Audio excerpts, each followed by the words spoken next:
Buongiorno e ben ritrovati in diretta 11:30, è martedì 26 maggio, dunque tra un'ora la conferenza stampa del governatore Luca Zaia, che tra l'altro è stato lungamente ospite ieri sera a Ring in una intervista nella quale abbiamo affrontato vari temi, anticipato molte cose.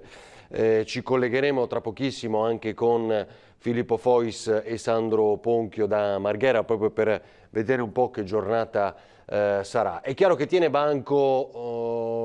banco principalmente due temi, come avrete inteso. Tra l'altro potete, come sempre, ve lo ricordo ancora una volta, commentare, fare domande alla pagina Facebook di Antena 3, dove è stato avviato lo streaming di questa stessa diretta. Lo potete seguire e condividere anche sulla mia pagina personale se volete utilizzare anche questo ulteriore spunto per eventuali domande. Avremo molti ospiti come sempre anche questa mattina. Tra poco sarà con noi Andrea Martella, sottosegretario alla presidenza del Consiglio. Dicevo, due temi principalmente. Uno è quello degli assistenti civici, il secondo poi sul fronte nazionale, quindi quei 60.000 volontari che poi saranno a disposizione delle amministrazioni comunali per evitare che ci siano assembramenti o esagerazioni, soprattutto per quanto concerne la Movida. Si fa, non si fa questo progetto, come li si addestra, la polemica della giornata di ieri, ma poi ci arriviamo. Il secondo è quello del voto sull'Open Arms, quindi ancora gli interventi del allora ministro Matteo Salvini. Oggi si esprime la giunta per le autorizzazioni e c'è un'ultima ora. Su questo tra l'altro abbiamo chiesto un intervento un'opinione al governatore Zaia ieri sera. Pregherei Tony e Italo, se hanno pronto questo contributo, lo facciamo vedere adesso. Ma c'è un'ultima ora a sorpresa, perché Italia Viva pare che non partecipi al voto all'interno della giunta per le autorizzazioni, quindi questo sballerebbe i voti a favore di Salvini, quindi la stessa giunta potrebbe non dare il via libera perché ci sia un dibattito in aula sull'eventualità del processo. Insomma, la facciamo un po' più semplice ovviamente per come invece sia realmente negli incastri, nei dibattiti della politica. Allora, sentiamo cosa ha detto il governatore Luca Zaia ieri sera ospite a Ring e poi ci collegheremo con il sottosegretario Martella. Sì. Se ricostruiamo un po' i fatti, stiamo parlando del momento nel quale Salvini era ministro degli interni e, se la memoria non mi tradisce, i 5 Stelle erano in maggioranza. È interessante conoscere questa posizione, no? dei giustizialisti a corrente alternata dei 5 Stelle. Bene, ne prendiamo atto. Il ministro Salvini ha fatto il suo dovere e andremo a vedere in tribunale. Vorrà dire che alla fine, se la sentenza e semmai ci sarà un processo e si risolverà con una soluzione, vorrà dire che i 5 Stelle andranno a casa, immagino, no? Allora, saluto e ringrazio Andrea Martella, che dovrebbe essere collegato con noi. Sottosegretario, buongiorno, ben trovato. Buongiorno a voi. Grazie. Senta Martella, partiamo da questo per poi arrivare insomma ad altre tematiche. È un colpo di scena, al di là dei voti che sembravano appunto in pareggio, considerato i parlamentari che sarebbero in odore di passaggio alla Lega, quindi un eventuale ulteriore sostegno al centrodestra per questo voto. Come lo commenta questa impostazione di Italia Viva, che cambierebbe appunto idea? Eccomi, non avevo attivato il microfono. Ma guardi, la vicenda è una vicenda che ha a che fare con quanto è successo nei mesi scorsi. Io penso che sia il caso, anche per quanto mi riguarda come esponente dell'attuale governo, di rispettare quella che sarà l'autonomia delle decisioni che verranno prese prima dalla Giunta e poi dall'Aula parlamentare del Senato. E solo in quel modo io credo che si fa un servizio alla democrazia. Ognuno si prende le proprie responsabilità, lo fa in maniera trasparente e rispondendo di quello che fa di fronte agli elettori. Non vorrei addentrarmi in è chiaro Martella, è chiarissimo. in una valutazione di quello che avverrà, di chi voterà, di chi si sposterà, se sarà così. penso che valga la pena di avere la massima attenzione per questa vicenda e anche il pieno rispetto dell'autonomia di quell'organismo. Senta, adesso ci colleghiamo anche con Marghera, dove vedo già pronto Filippo Fois, per qualche anticipazione. Però Martella, le volevo chiedere un'altra cosa. Risolta questa polemica, soprattutto nella giornata di ieri, per gli assistenti civici, ci saranno, in che modo, cosa ci può dire su questo? Ma direi che la polemica è risolta, si è chiarito che gli assistenti civici, se ci saranno solamente dei volontari e non avranno nessun compito di controllo, nessun compito di controllo del territorio, se non un supporto agli enti locali in un momento in cui i comuni sono alle prese con i problemi legati appunto alla ripartenza. Del resto è una richiesta che è venuta dagli enti locali, però è bene dire che non si tratta né di guardie civiche né di ronde, sono tutti termini che non possono appartenere alla sensibilità di questo governo. Se ci saranno, perché si è stabilito che nella giornata di oggi i ministri competenti avrebbero studiato ulteriormente il provvedimento, se ci saranno solamente dei volontari, degli assistenti civici per aiutare i comuni nelle funzioni che possono essere quelle che possono svolgere normalmente senza dover assumere funzioni che non potrebbero assumere di controllo del territorio, che ecco. a cui sono preposte invece le forze dell'ordine. Su quello non v'è dubbio, tra poco tra l'altro sentiremo anche un esponente delle forze dell'ordine, del sindacato di polizia, ma quello che le volevo chiedere, siccome si legge di percettori di reddito di cittadinanza, disoccupati, ecco, magari persone che sono anche in un momento di difficoltà, lo sappiamo, non solo economica, ma anche possiamo esagerare, di reinserimento nella vita sociale più ampia in questa definizione, di trovarsi a confronto con persone che si stanno godendo la serata spendendo i loro soldini, cioè è un po' in questo contrasto tra due società che io volevo capire un po' la sua idea, la sua opinione e se questo potrebbe celare dei rischi. Guardi, se la funzione è quella di regolare l'accesso in un parco, di aiutare i parroci nell'accesso alle funzioni religiose, io credo che si possa organizzare, non ci sia nulla di male, come ci sono assistenti che aiutano anziani, che aiutano gli anziani, i bambini all'uscita delle scuole. Se invece fosse un'attività di tipo diversa che ha a che fare con i comportamenti individuali, io credo che non sia possibile e non sia sostenibile. Quindi è un equilibrio molto importante da ottenere, come lei ha detto, tra una funzione di aiuto, di sostegno in questo modo civico e una funzione invece di qualcosa che ha a che fare con un vero e proprio controllo dell'ordine pubblico. Due cose che vanno tenute assolutamente separate, anche per quanto riguarda chi può fare questo servizio, se questo bando della protezione ci sarà, e fermo restando che è un bando che non potrà, lo ripeto, avere nulla a che fare con l'ordine pubblico, e dovranno essere dei soggetti che siano in grado di svolgere queste funzioni, come ho detto, di aiuto, di sostegno. Sì, con una preparazione. Sta facendo parecchie cose per sostenere chi è rimasto senza reddito, ha introdotto il reddito di emergenza, ha dato degli aiuti a chi...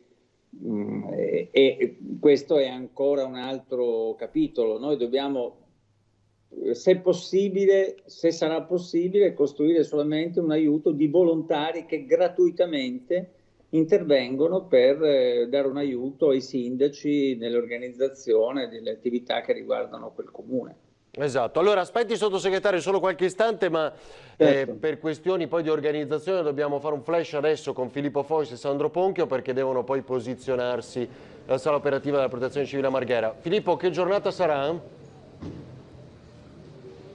Ma dunque, secondo quello che insomma, dovrebbe essere il programma di oggi, bisognerebbe presumibilmente si parlerà di case di riposo, delle nuove linee guida per le case di riposo. È un argomento molto sentito, era stato annunciato già qualche giorno fa per ieri, poi sono slittate le nuove linee guida alla giornata di oggi. Presumibilmente è un tema, come sai Ferdinando, che è molto sentito perché ci sono degli ospiti che non vedono i parenti oramai da parecchi mesi, ma d'altro canto il distanziamento sociale richiesto dalle norme anticontagio non permetteva di fare altrimenti in strutture che si sono dimostrate particolarmente delicate in questa fase di emergenza epidemiologica, per cui oggi diciamo che probabilmente il punto stampa sarà incentrato sulle nuove linee guida delle case di riposo. Ecco Filippo, ti aggiungo un dato, non so se poi l'aveva ribadito più volte in questi giorni, mi sembrava di no. Domani pare che il governatore presenti un piano da 500 milioni di euro di sostegno alle imprese. Lo ha detto poco fa in un collegamento televisivo con le televisioni nazionali, mi pare, quindi non so se già qualcosa emergerà. È una delle critiche, no, che viene mossa soprattutto dall'opposizione in regione, no, in queste settimane. Beh, proveremo a chiedere qualche anticipazione tra pochissimo, appena lo incontriamo. E in effetti insomma, bisogna passare, siamo nella fase 2, ma insomma, già si inizia a guardare alla fase 3, per così dire. Infatti. Va bene, grazie a Filippo Fois e Sandro Ponchio, grazie, a tra poco. Dunque, stavo guardando poi, Martella, un paio di altri aggiornamenti. Tra questi c'è il ministro dell'economia Gualtieri che lancia un appello, mi è sembrato di capire, questa mattina sulla velocizzazione da parte delle regioni, quindi semplificare le regole per quanto riguarda la cassa integrazione, e questo è un tema che ha fatto cioè ha portato anche a un livello di scontro quasi, no? Nelle scorse settimane. Che tipo di semplificazione si chiede da parte del governo? E soprattutto noi riceviamo ancora segnalazioni di chi non ha avuto quei soldini. Guardi, noi con il decreto Cura Italia e poi con il decreto rilancio abbiamo cercato di tutelare tutto il mondo del lavoro. Abbiamo esteso a tutti i lavoratori dipendenti la cassa integrazione, indipendentemente dalla dimensione aziendale. Abbiamo inventato uno strumento inedito per autonomi e partite IVA e abbiamo protetto per la prima volta anche tutto il mondo di precari e di lavoratori quindi stagionali, intermittenti a chiamata. E avendo esteso la cassa integrazione a tutti, ci sono stati ovviamente alcuni problemi nel meccanismo di erogazione, anche perché non esisteva una banca dati e quindi si è dovuto costruire uno strumento che aveva previsto il passaggio alle regioni. Questo ha provocato dei ritardi, non tutte le regioni in maniera solerte sono riuscite a dare questi dati e quindi abbiamo deciso con il decreto di rilancio di cambiare questo meccanismo, eliminando il coinvolgimento delle regioni e prevedendo la domanda direttamente all'INPS da parte di chi appunto ne fa richiesta, con un'erogazione che arriverà direttamente dall'INPS a chi ne ha fatto richiesta, saltando il meccanismo della regione e quindi in questo modo ovviamente cercando di fare prima. E mi pare che sia un risultato, se lo riusciremo a ottenere, importante, perché va nel senso di quello che diceva il ministro Gualtieri, cioè semplificare e fare in modo che prima i soldi possano arrivare nelle tasche dei cittadini. Senta, c'è un nuovo orizzonte che è quello del 14 giugno, adesso vedo che lo dice anche l'Opalco dell'Istituto Superiore di Sanità, è un po' quello un tema che abbiamo analizzato appunto nella giornata di ieri, quindi per vedere quello che è l'effetto della Movida, la faccio sempre un po' più semplice, ma è una dei criteri di questa analisi, dobbiamo aspettare il 14 giugno. Questa è una percezione che avete anche voi? Ma io penso che alcuni dati potranno essere verificati, visti anche prima, e la percezione che noi abbiamo è quella di tenere insieme un desiderio di ritorno alla vita normale e di riapertura delle attività economiche con un principio di responsabilità nei comportamenti individuali che eviti la possibilità di un'ulteriore diffusione del contagio. Abbiamo anche un meccanismo con dei parametri fatti dal Ministero della Salute che ci permette di verificare i dati che provengono dalle regioni e quindi di poter intervenire su quello che sarà l'andamento della curva epidemica, che naturalmente noi ci asperiamo sia un andamento discendente, che quella curva fletta. È chiaro che se abbiamo avuto dei risultati fino a qui, li abbiamo avuti grazie al distanziamento sociale, al lockdown che c'è stato, alle restrizioni che hanno subito molti nostri cittadini. Ora dobbiamo fare in modo che i risultati che abbiamo acquisito non vengano messi in discussione. Per questo diciamo non bisogna abbassare la guardia, bisogna ritornare alla vita normale in sicurezza, ritornare al lavoro tutelando la salute dei lavoratori. Senta, Martella, l'ultima cosa che le chiedo, ci sono novità per le famose riaperture, perché tra regioni, no, quelle dopo il 3 giugno, due dati che aggiungiamo a questa chiacchierata. Il primo, la sperimentazione dell'app Immuni in 3 regioni, nord, diciamo centro e sud, quindi Liguria, Puglia e Abruzzo mi pare. A questo aggiungiamo appunto lo scenario che vedrebbe Lombardia e Piemonte più difficilmente collegabili, in base ai dati di adesso, con le riaperture, con le altre regioni, dal 3 giugno in poi. Com'è questo scenario? Che cosa ci può dire in più? Intanto, se mi permette, volevo fare un'aggiunta rispetto a ciò che avete detto prima un piano di rilancio dell'economia anche a livello regionale. Sì. Credo che sarebbe davvero il caso, perché a livello nazionale abbiamo cercato di affrontare l'emergenza sia dal punto di vista sanitario che del lavoro, che degli enti locali, che dal punto di vista del turismo, che dal punto di vista dell'aiuto alle imprese con la cancellazione dell'IRAP e altri interventi a fondo perduto. Credo che ora sarebbe davvero importante per la Regione fare un vero e proprio piano di rilancio dell'impresa veneta, che si possa ovviamente coniugare con gli interventi che fa il governo e che indichi una strada, come stanno facendo altre regioni. L'emergenza sanitaria, possiamo dire, va tenuta in grande considerazione, ma può essere considerata, può essere guardata con uno sguardo più fiducioso. Ora dobbiamo impegnarci tutti quanti nel sostegno alle imprese e alla nostra economia. Questo deve avvenire anche da parte della Regione, perché non si può invocare l'autonomia e poi dopo aspettare che le risorse arrivino dallo Stato per quanto riguarda la sanità, invocare l'autonomia e poi dopo pensare solamente che gli interventi a sostegno delle attività produttive avvengano da parte dello Stato. La Regione ha delle competenze, le attivi. Per esempio ricordo che il governo su mia proposta ha istituito una zona logistica semplificata, certo, in 2 aree del Veneto, a Venezia e in alcune paesi della provincia di Rovigo, e mi domando che cosa aspetti la Regione ad attivarla, perché adesso c'è la possibilità di attrarre investimenti con condizioni particolari. Di fiscalità, no? Di fiscalità, no? Fiscalità di vantaggio, di fatto. Fiscalità di vantaggio, contributi con credito d'imposta, contributi previdenziali. Senta Martella, mi dici una cosa però sulle riaperture tra regioni, cosa si sa di più? Guardi, ci tenevo a fare questa parte. No, ma ha fatto bene, perché è quello che dicevo poco fa, no? Cioè la critica maggiore fatta in questi mesi al Presidente Zaia. Come vede, io non cerco appunto polemiche, lo dicevo per una logica positiva, per dire anche dalla Regione ci aspettiamo che questo piano di rilancio possa essere fatto. Per quanto riguarda le riaperture, entro il 3 giugno si valuterà. L'intenzione potrebbe essere quella di prevedere il trasferimento dalle varie regioni e quindi di fare un ulteriore passaggio che ci permetta maggiore libertà di movimento.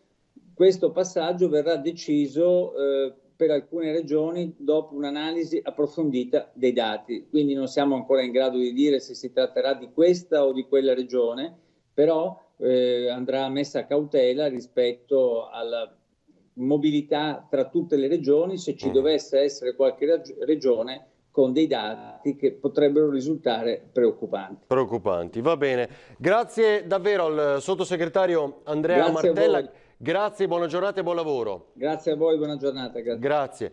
Allora, se è pronto, colleghiamo già anche Mauro Armelao, che so che ha tempi strettissimi anche lui, eccolo qui, come il sottosegretario Martella. Tra poco sarà con noi anche il direttore del network Media Nord-Est, quindi Luigi Baccialli. Ci fa molto piacere, il direttore sarà con noi tra poco per commentare le principali notizie fino poi ad arrivare, come sappiamo, alla conferenza stampa del governatore alle 12:30, quindi Luca Zaia come sempre in diretta. Mauro Armelao, presidente FSP regionale per quanto riguarda il Veneto, il sindacato di polizia FSP, buongiorno, ben trovato.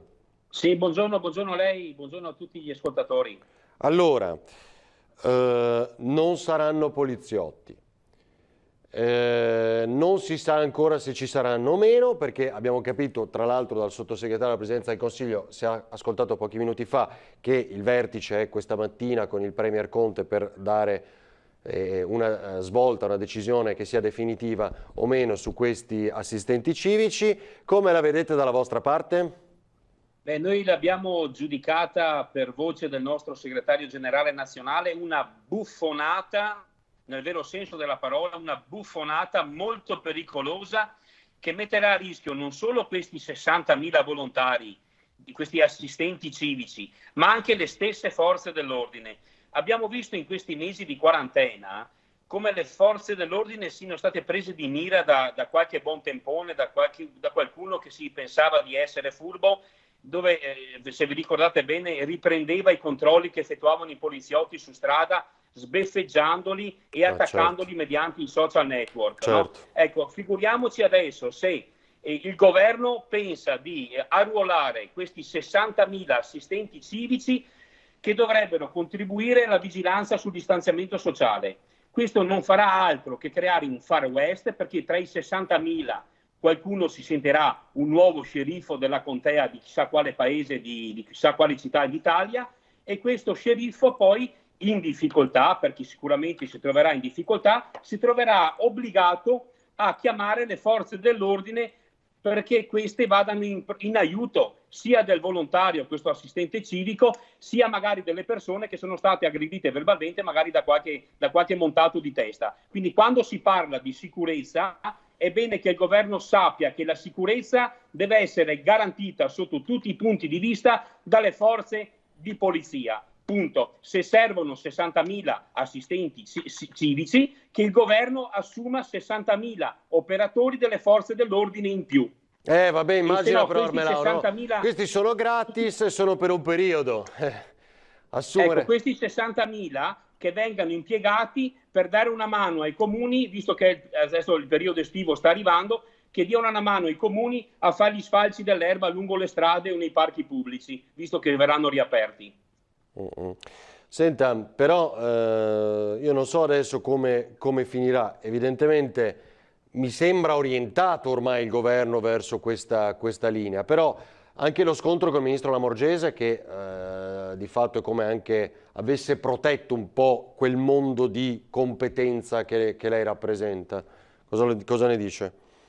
Ci auguriamo che comunque il ministro Lamorgese, che ovviamente ha un'esperienza da vendere nel tema della pubblica amministrazione e della sicurezza, l'abbiamo avuto anche il prefetto della provincia di Venezia, insomma, quindi conosciamo ovviamente la sua preparazione e confidiamo molto nel ministro Lamorgese affinché venga bloccata questa buffonata, ripeto, buffonata, che è del governo, che è appunto l'arruolamento di questi 60.000 assistenti civici. Non abbiamo bisogno di nuovi sceriffi in Italia, ma abbiamo bisogno solamente di più forze dell'ordine. Ecco, preparate, che vengano fatte assunzioni, nuove assunzioni, che è quello che chiediamo da anni e anni e anni. Solo questo il governo deve fare. Non deve assumere nuovi sceriffi che di certo creeranno problemi per se stessi e agli altri. Tra l'altro, appunto, non so se vuole dire qualcosa, è più un fronte politico, però tema immigrazione del quale spesso si discute anche con voi, è ufficiale, no? Quindi alla Giunta per le autorizzazioni ha vinto la linea di Salvini, quindi con l'assenza al voto di Italia Viva, 13 voti contrari, 7 a favore, quindi non andrà neanche a processo, non se ne discuterà nemmeno in aula, insomma, per quanto riguarda la vicenda Open Arms, che è la terza dopo la Diciotti, la Gregoretti, appunto, quindi la Open Arms. Dice qualcosa su questo, Armelao? No, noi onestamente abbiamo difeso, avevamo avallato il ministro Salvini in quelle che erano le sue scelte. Il ministro Salvini in quel periodo stava difendendo l'Italia e gli italiani, stava difendendo i confini nazionali, quelli che adesso nella zona del nord-est d'Italia, e mi riferisco alla zona di Trieste, non sono più difesi, perché abbiamo da una parte i militari, i poliziotti sloveni che vigilano i propri confini, però in ingresso dall'Italia. Ecco, sì. È da Quei poco controlli che è successo anche un fattaccio nei boschi della Slovenia. Sì. Ecco, noi dovremmo invitare il governo sloveno a svolgere il proprio ruolo come è previsto appunto dai trattati di Schengen. La Slovenia è una frontiera esterna per l'est d'Europa, quindi la Slovenia deve vigilare i confini con la Croazia. Non possiamo trovarci in Italia centinaia e centinaia e centinaia di profughi provenienti dalla Siria, dall'Afghanistan, dal Bangladesh, e ci li ritroviamo in Italia. Io dico che l'Italia deve far sentire la propria voce in Europa, e l'Europa, come è stata pronta a bacchettare l'Italia in tempi passati, deve essere pronta a bacchettare in egual misura anche la Slovenia ai propri compiti. Su questo abbiamo anche interessato, diciamo, un europarlamentare, e speriamo che nei prossimi giorni ci sia anche un'interrogazione, non so se si chiami interrogazione in Europa, per richiamare appunto all'ordine la Slovenia e i propri obblighi, perché i colleghi che stanno lavorando in frontiera a Venezia, a Trieste, scusate, in questi periodi sono sotto stress. Loro non hanno un minuto di pace, perché ogni giorno, ogni ora, di sera, di notte,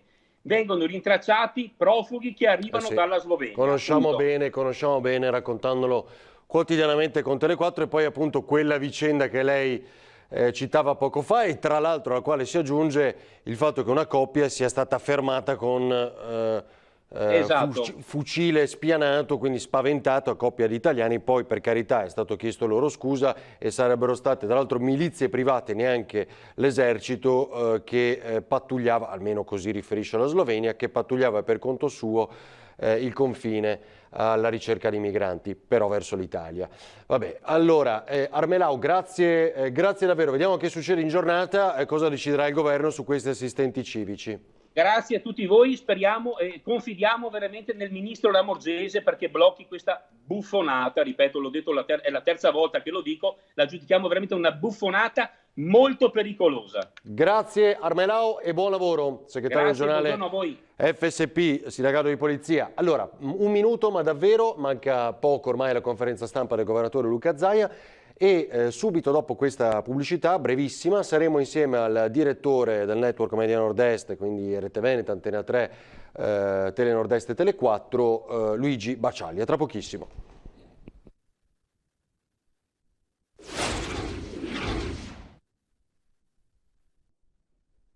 Allora, torniamo in diretta, siamo collegati con il direttore del network Media Nord-Est, Luigi Bacialli. Ciao direttore, buongiorno.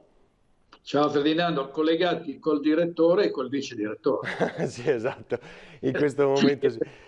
Ferdinando Avarino. Speriamo di evitare il butterfly effect, come si dice questi. Senti, direttore, volevo dirti, hai visto un po' questa giornata, intanto stiamo aspettando ancora l'intervento poi del governatore alle 12:30, come sempre in diretta. Abbiamo già preannunciato alcune cose, alcuni scenari con Filippo Fois. Potrebbe, ma pare che lo dica domani, presentare anche questo piano di aiuto, sostegno alle imprese del territorio per 500 milioni di euro. Ma senti, partiamo ovviamente dalla polemica. Cosa scegli? Open Arms, diciamo, oppure queste ronde che non possiamo chiamare ronde anti-Movida? Ma senti, direi che tiene ancora banco i 60.000 vigilantes, che dir si voglia, guardie civiche, le hanno chiamate in tutti i modi, vigilators, per così associarli in qualche modo ai navigators. Insomma, chi più ne ha più ne metta. Ieri nel titolo abbiamo messo abbiamo messo anche sceriffi, insomma.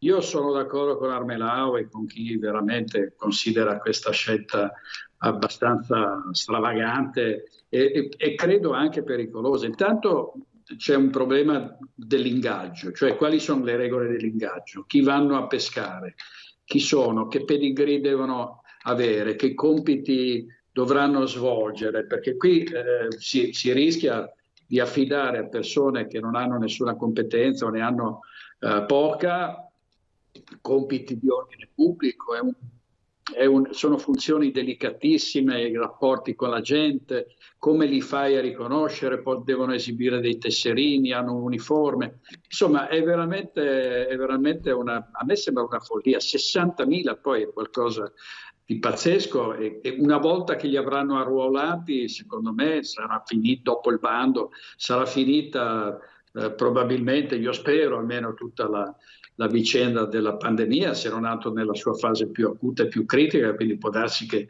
poi vengano sguinzagliati sulle strade quando ormai sì, non ce n'è più bisogno. Cioè tu dici arrivano come l'app in ritardo? Sì, arriveranno sicuramente in ritardo, ma soprattutto io mi chiedo, con tutti i problemi che abbiamo e che hanno le famiglie e le imprese, con tutte le questioni ancora aperte, con tutte le difficoltà che i cittadini stanno attraversando, salta fuori adesso il dibattito, c'è un Consiglio dei Ministri sulla questione di 60.000 disperati che dovranno essere reclutati e messi a fare un po' gli anti-Covid, no? Io credo che veramente sono compiti che spettano alla polizia locale, alle forze dell'ordine, spettano soprattutto ai cittadini. Cioè noi siamo già trattati un po' da bimbetti stupidi, no? Da bimbetti da tenere un po' così al guinzaglio, perché evidentemente non si fidano di noi e devo dire che insomma c'è anche, non si può dar del tutto torto a chi dice che siamo ancora un popolo piuttosto immaturo per quanto riguarda il rispetto delle regole, delle ordinanze, delle disposizioni, ma di qui addirittura a mettere così il controllo serrato per le strade e in questa maniera mi sembra veramente eccessivo e soprattutto inutile e anche un po' pericoloso. Anche secondo me è molto pericoloso, ma io ne davo anche una lettura un po' socio-economica, non so come la vogliamo definire, cioè tu ti immagini se noi discutiamo di persone che, dicevamo anche poco fa, magari sono senza soldini perché sono disoccupati o prendono il reddito di cittadinanza e si trovano a sorvegliare un'area che è quella del divertimento, dove magari giovani, giovanissimi, ma anche meno giovani, che con possibilità si divertono, spendono i loro soldini, cioè, c'è questo contrasto anche tra società. Cioè, in che modo queste persone che possono vivere una frustrazione faranno rispettare le regole a chi sta meglio di loro? Cioè, non so se... È vero, sì, è anche diciamo una questione dello stato d'animo in cui dovrebbero affrontare queste situazioni. È difficile, è anche, come dire, può compromettere anche i rapporti all'interno di una comunità, può fare, tra l'altro può provocare anche incidenti o comunque situazioni difficili poi da controllare. È un po' come la questione del reddito di cittadinanza, cioè sono scelte demagogiche dove si è poi visto che insomma il reddito di cittadinanza lo prendono anche i mafiosi, cioè, e soprattutto il reddito di cittadinanza era legato al fatto che chi lo avesse ricevuto avrebbe anche dovuto poi avere un lavoro o trovare un lavoro, siccome lavoro non ce n'è. Cioè adesso dicono devono andare a raccogliere i pomodori e vabbè, potrebbe essere per chi proprio non fa nulla, potrebbe essere anche un'alternativa, ma di fatto il lavoro non c'è, è stata imbastita questa operazione enorme e costosa perché tutte queste risorse potevano metterle direttamente nelle imprese o darle comunque spalmarle sul territorio, e abbiamo perso invece un'occasione per fare veramente degli investimenti utili alla ripresa economica. Sì, perché a volte anche nel decreto rilancio si è messo un po' tutto, lasciamo perdere il monopattino, diciamo il bonus per il monopattino, però insomma alcune cose, ricordiamo anche l'intervento per i lavoratori nei campi, la cosiddetta sanatoria. Patrick scrive alla pagina Facebook di Antena 3, bravi, mandiamoli a sfalciare l'erba di fatto, no? Questo dice invece che fare i controlli antimovida. Valeria, buongiorno direttore, dovrebbero assumere più forze dell'ordine oltre il danno alla beffa. Cioè, ti dicono, potrebbe essere questa una degli interventi da fare, alternativi, però certo non possiamo assumere 60.000 nuovi poliziotti. Ma no, guarda, io credo che la cosa più importante sia fare un'opera, bisogna fare un salto culturale e cercare di fare quello che sta facendo anche la Regione Veneto dal punto di vista mediatico. Io trovo che sia molto più utile diffondere uno spot scioccante come quello che viene trasmesso in queste ore da tutte le reti e sui social, e cioè quello dei ragazzi che si avvicinano così distrattamente, si danno una pacca sulla spalla, si parlano non distanziati e poi finiscono in terapia intensiva. Cioè bisogna spiegare a tutti fino alla nausea che veramente è da incoscienti girare con la mascherina sotto il mento oppure col naso fuori, avvicinarsi ad altri, perché gli altri sono dei killer, sono dei potenziali killer. E questo, io quando vedo qualcuno senza la mascherina mi sembra di vedere uno che mi punta una pistola.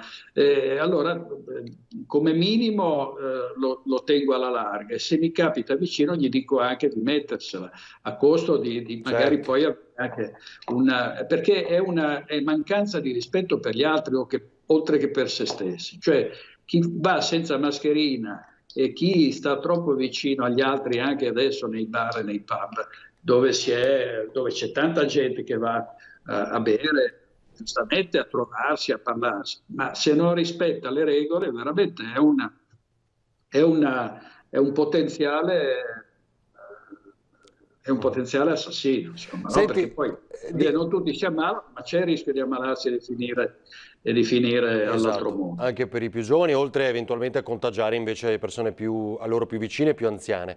Senti direttore, per una sorta di pena del contrappasso volevo farti vedere un pezzettino di Ring di ieri sera, siccome non c'è niente da fare perché appunto Focus è il talk show più seguito su Rete Veneta, il direttore non c'è niente da fare, però una piccola cosina che abbiamo fatto ieri sera volevo fartela vedere, perché così ci introduce il tema dello scontro tra scienziati.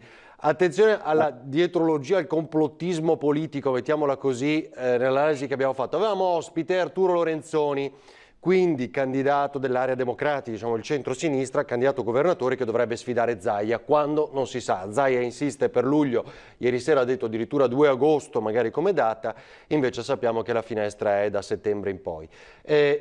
Crisanti, il ruolo dell'uomo dei tamponi, così definito, che potrebbe avere un ruolo politico allora a questo punto, perché il centro-sinistra subito ha sfruttato questo contrasto per darne una lettura di questo tipo verso le elezioni. Sentiamo cosa ha detto Lorenzoni. Crisanti diventa, lo avete avvicinato, avete dialogato con lui, diciamo che la maggioranza attuale lo vede come un candidato possibile che mette d'accordo tutti. Lorenzoni, io so che ogni volta però ci confrontiamo anche su queste tematiche, diciamo da dietrologia politica, o come la vuole vedere lei? Candidato, mi scusi, intende a cosa? Governatore opposto a Zaia, diciamo, che metta d'accordo superando la sua candidatura, quella di Cappelletti, non lo so, facciamo fatta politica. Se Andrea Crisanti volesse candidarsi, io gli lascio volentieri spazio, nel senso che è persona che io ho conosciuto prima del Covid. È una notizia se dice così, ma guardi, credo che abbia delle cose più importanti da fare.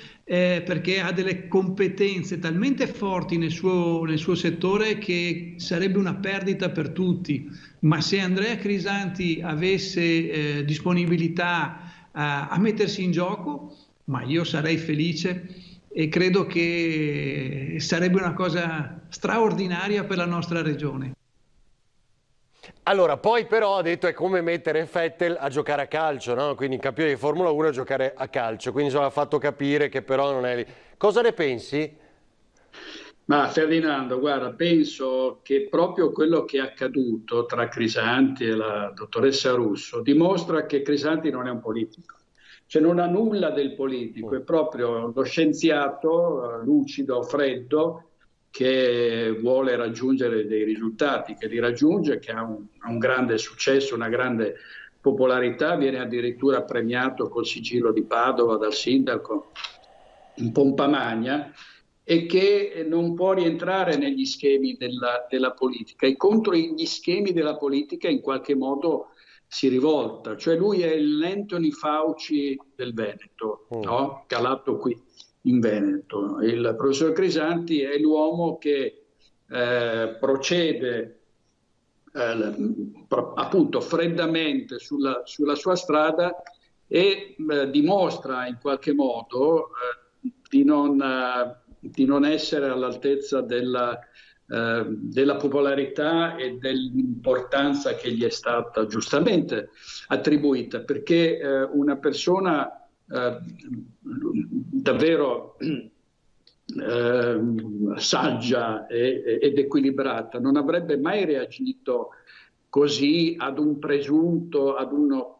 presunta attribuzione di paternità dell'operazione tamponi da parte della dottoressa Russo, che peraltro non si è attribuita un bel niente, salvo essere insomma la responsabile di questa parte della sanità del Veneto. Quindi si è sentito in qualche modo scavalcato, insomma è stato quasi un caso di lesa maestà, e purtroppo ha scatenato una polemica che in questo momento sarebbe stato molto utile evitare. Cioè andava tutto così bene e va tutto così bene, per fortuna, dal punto di vista epidemiologico, grazie anche al professor Crisanti, ma non solo. Ma era il caso di scatenare questo polverone che poi getta anche un'immagine negativa sulla regione, no? Sulle istituzioni. Sembra che le istituzioni vogliano fare la guerra ad un virologo famosissimo e che ha fatto moltissimo, e basti citare quello che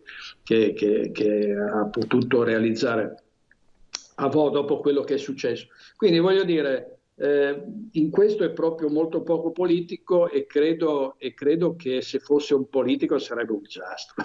Francamente, sei un grande scienziato, ma dal punto di vista politico oltretutto non credo proprio che accetterebbe mai di darsi alla politica. E poi ovviamente tutto è possibile, ma lo vedrei proprio come i cavoli a merenda. E vedi un accordo tra Movimento 5 Stelle e PD qua invece?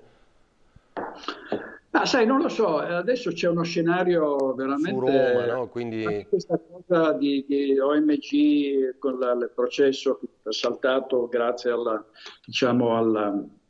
all'uscita dalla commissione dei senatori Movimento 5 Stelle, si può pensare che ci sia piuttosto, come si dice spesso, un riavvicinamento tra Lega e 5 Stelle, cioè tra i due Mattei.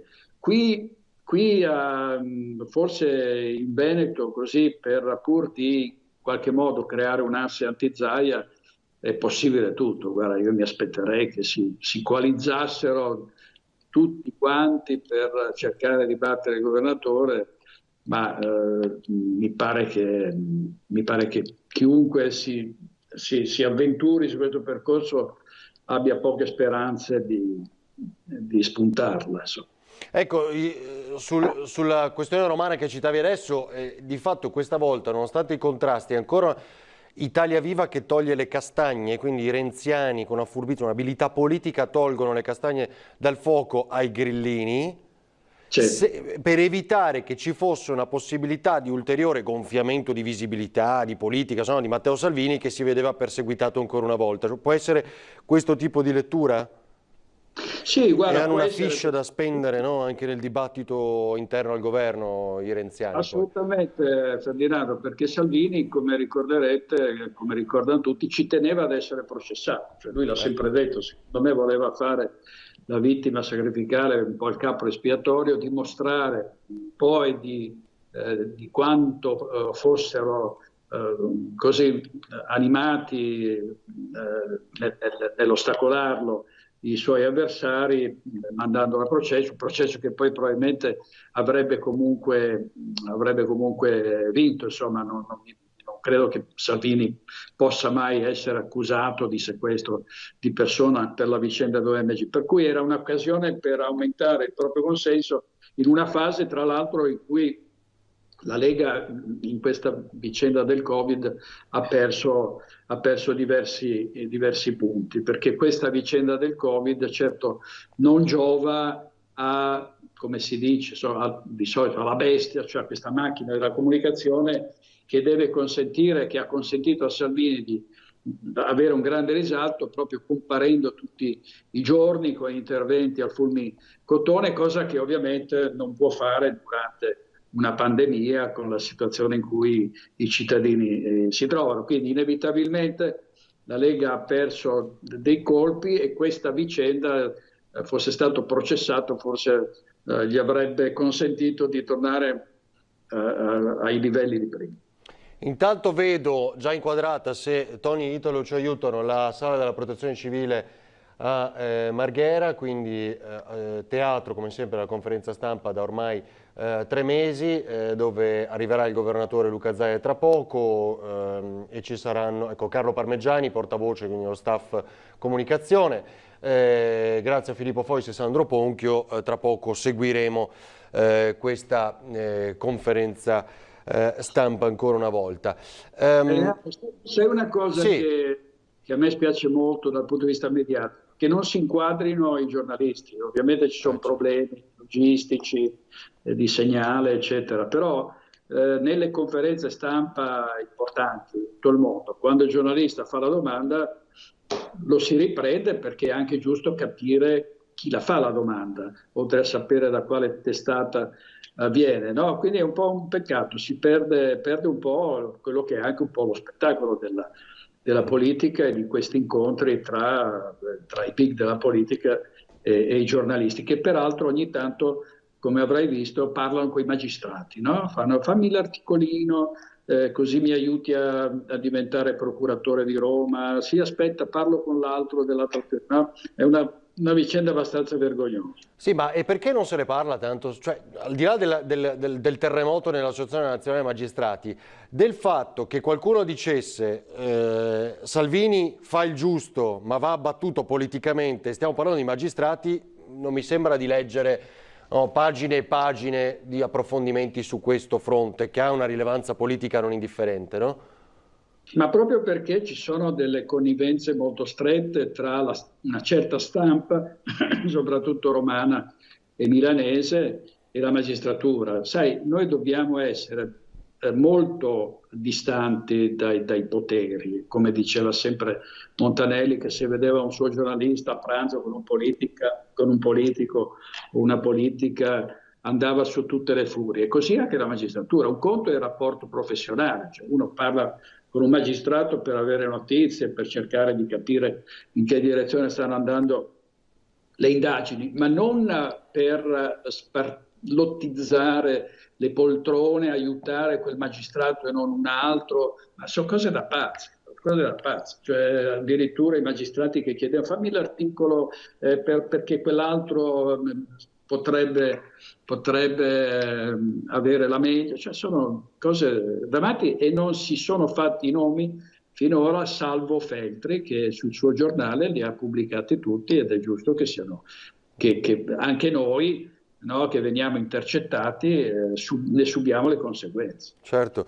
Beh, direttore, zitto zitto questo governo potrebbe fare tutta una serie di riforme, non so se poi avrà appunto il potere, e magari legato anche al mondo giudiziario, no? Riforme che aspettiamo da tanto tempo e per paradosso, definiamolo così, questo governo potrebbe addirittura intervenire su temi pesanti, no?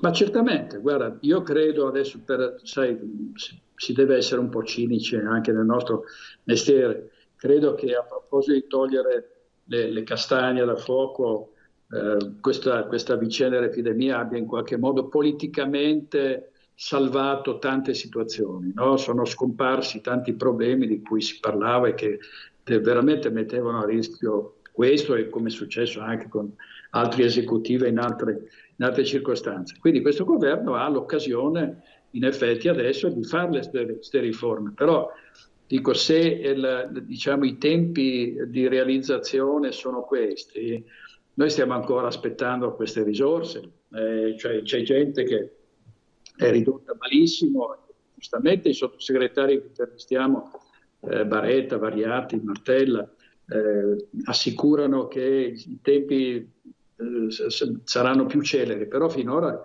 veramente queste risorse sono arrivate col contagocce ed è una cosa inaccettabile anche in confronto ad altri paesi che hanno dato una grandissima mano ai cittadini. Il piano di cui parlavi tu, se davvero la Regione stanziasse 500 milioni per il territorio, per le imprese e le famiglie, insomma sarebbe una bella boccata d'ossigeno, insomma, no? In una situazione in cui anche alla Regione, anche agli enti locali si chiede giustamente un maggior contributo. Tra l'altro sentivo oggi la Germania addirittura pensa a un contributo agli studenti che sono lì all'estero a studiare, no? Quindi per aiutarli, perché non possono più fare i lavoretti per mantenersi gli studi, allora pensa a un contributo la Germania a sostegno di tutto quel mondo. Vabbè, allora credo che stia arrivando il Presidente. Direttore, la domanda da $1 milione, quando finiranno queste conferenze? Perché poi chiaramente, se sono un punto fisso per garantire l'informazione e accompagnare la popolazione nella fase 2, 3, perché ogni giorno c'è una polemica o un aspetto da affrontare, politicamente poi vengono attaccate, no? Questo l'abbiamo visto, anche se credo abbiano poca presa, visti i dati, no, dei sondaggi del gradimento e come ha affrontato la... Ma tu fin quando ci accompagnerà questo racconto quotidiano? Sai, tanto è diventato veramente uno spettacolo, nel senso che c'è un interesse ovviamente per i dati, la situazione, le cifre che il Presidente snoccia, ma io stesso seguo queste conferenze stampa da casa o dall'ufficio perché sono interessanti. Zaia è un personaggio, è veramente dal punto di vista mediatico, le battute che fa, gli interventi che fa, le tiratine d'orecchie, insomma è veramente un po' uno show, per cui fa anche piacere vedere che cosa succede durante queste conferenze stampa.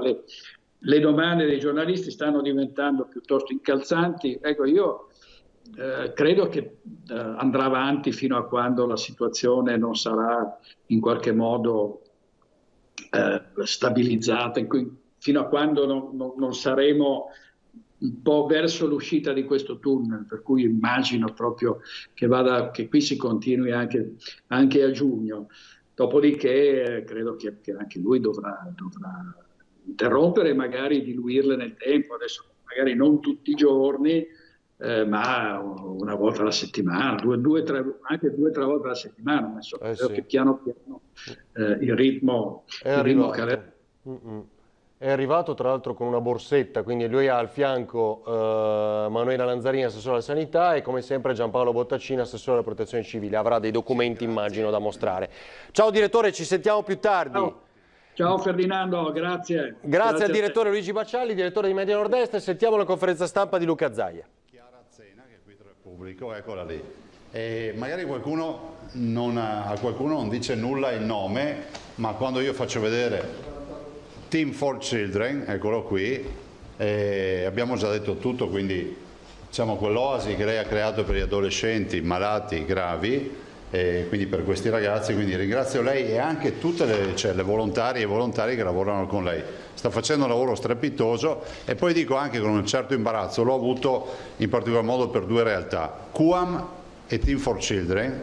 QAM Don Dante ci ha donato una 20.000 euro, se non ricordo male, dei respiratori, e ho chiamato Don Dante e gli ho detto: ma scusa, ma stai aiutando popolazioni molto più in difficoltà di noi? E lui ha detto: no, noi dobbiamo esserci. E stessa roba vale per Chiara Zena, eccola qua, ci ha donato 25.000 euro, un'associazione che vive solo di donazioni e di volontariato, e quindi ci ricorderemo anche per il grande gesto. Un ringraziamento a Chiara Zena e a tutti i ragazzi, a tutti i volontari, a tutti coloro, i medici, insomma a tutti coloro che ci hanno creduto. Chiara Zena e Team for Children, io lo posso dire, sono dimostrazione che la forza di volontà sposta anche le montagne, perché posso dire che se avessi ho seguito da vicino l'operazione della struttura realizzata, e devo dire che se non ci fosse stata lei e tutta la squadra, quella struttura non si sarebbe mai realizzata. Insomma, a volte le scartoffie sono più difficili da spostare dalle montagne, ma hanno trovato una che sposta le montagne, per cui non c'è nessun problema. Grazie ancora Chiara e un ringraziamento a tutti per questi 25.000 euro. Poi verremo comunque a trovarvi quando sarà finita tutta questa tragedia. Grazie, grazie a Team for Children. Volevo darvi il bollettino, andiamo via veloci, poi lascio la parola alla fine all'assessore Lanzarin, perché un paio di cose ve lo vogliamo dire oggi rispetto ad alcuni nuovi temi. Allora, i tamponi totali sono 604.000, abbiamo passato i 600.000, esattamente sono 13.229 più di ieri, 604.115. Il numero di positivi 19.105 più 8, quindi vedete che ormai le percentuali, se dovessimo paragonare in maniera molto empirica gli 8 positivi ai 13.000 o agli 11.000 o ai 12.000 tamponi al giorno, siamo sotto il 1000%, scusate, siamo sotto l'1 per 1000, ovvero qua siamo sul 0,8, 0,7, quanto sarà più o meno? 0,7. Giustamente lui ha detto 0,7, è ingegnere, no?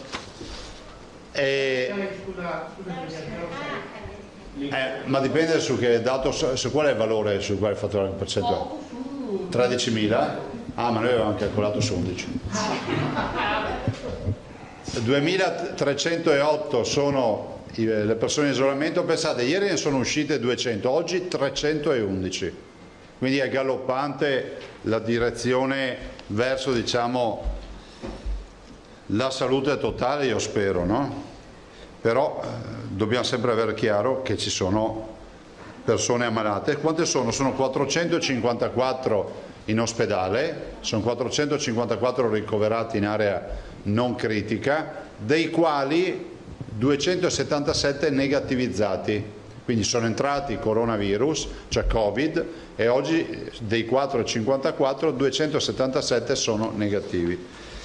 Terapie intensive 38, meno 1 rispetto a ieri, dei quali 27 negativi, quindi non più pazienti Covid, che non è irrilevante perché hanno una gestione molto più semplice in condizioni di assoluta normalità. Sono dei pazienti che hanno difficoltà gravi respiratorie, ma non sono più coronavirus, anche per la gestione del paziente cambia molto.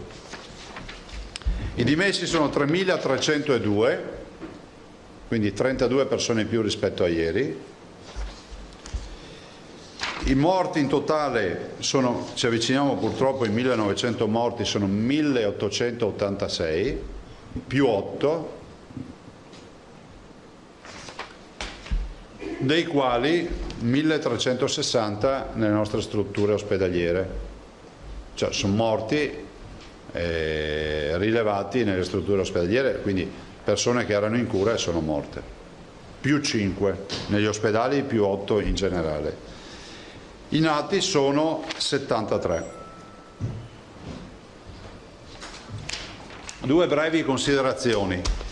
La prima, ieri abbiamo avuto 2 videoconferenze. Ne abbiamo avuta una alle 17:30 con il governo, rappresente ministro Pisano si chiama? Pisano e il ministro Boccia. Abbiamo parlato ovviamente di alcune partite come l'App Immuni. La sperimentazione ovviamente ci vede fuori, nel senso che si sono candidate, se non ricordo male, la Puglia, la Liguria e il Molise e l'Abruzzo anche. L'Abruzzo, quindi non il Molise, l'Abruzzo.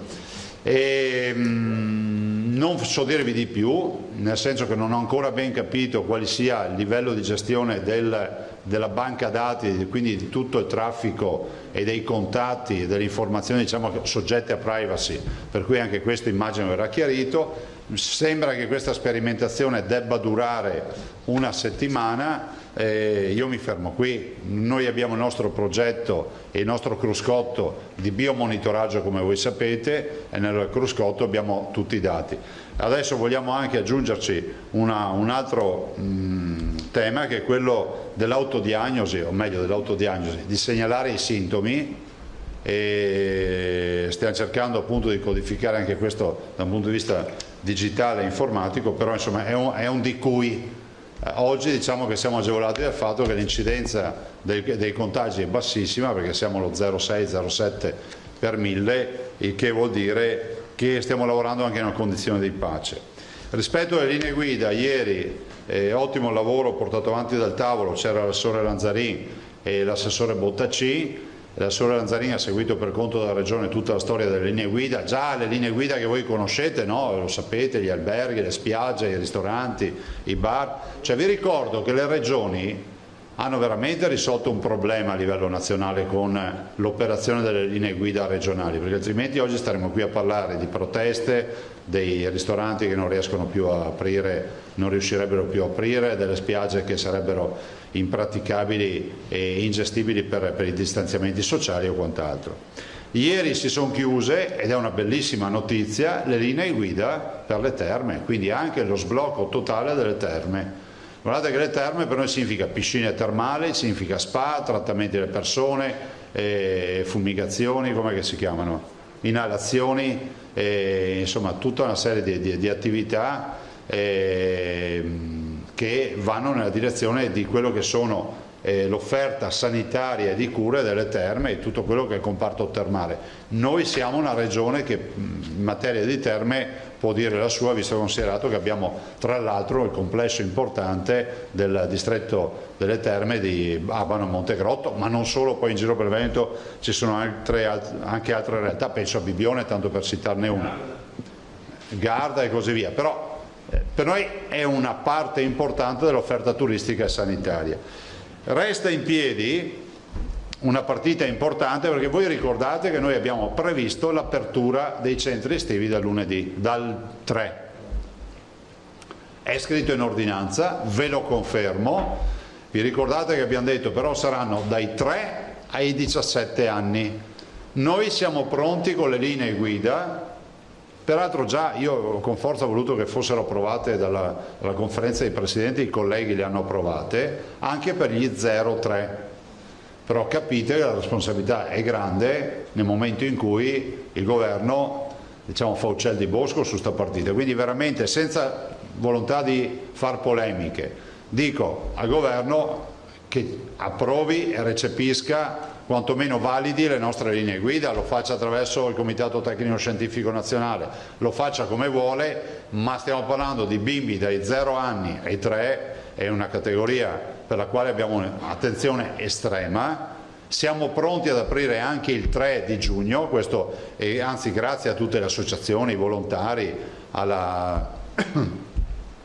alle scuole dell'infanzia, a tutti, insomma, coloro che, alle scuole paritarie, insomma tutti quelli che si sono messi a disposizione, agli educatori. Però è fondamentale che il governo adotti con un DPCM, con una delibera, che so, del Comitato Tecnico Scientifico, queste linee, ma non solo, anche tutte quelle linee guida che abbiamo approvato che non sono dentro nel DPCM famoso del 17 e del 18 di maggio. Voi sapete che dopo quel DPCM abbiamo aggiunto altre linee guida. Ecco, c'è un tot di linee guida che sono in un limbo oggi, sono approvate dalla conferenza delle regioni, ma ancora non sono un allegato di DPCM, perché il DPCM ha avuto le linee guida allegate e tutte quelle prodotte dopo non ci sono.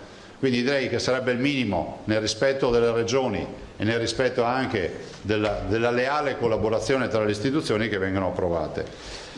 Vi confermo l'apertura dei centri estivi il 3, insomma quello che è dopo il 2 noi, a dire la verità, attenzione, per correttezza nell'ordinanza c'è scritto dal 1° di giugno. Dopodiché ci sarà il 2, io vi devo dire, scusate, dal 1° di giugno, dopodiché se qualcuno dice non è inutile aprire il 1 per chiudere il 2, deve riaprire il 3, aprire il 3, è per questo che mi sono confuso, lo faccia il 3, per noi dal 1° giugno si possono aprire i centri estivi. Ovviamente sarà un'apertura, diciamo, scaglionata e anche a macchia di leopardo, che poi dipende dalle diverse realtà, dai comuni, eccetera. Però siamo nelle condizioni di cominciare a ragionare e aprire e dare una risposta alle famiglie.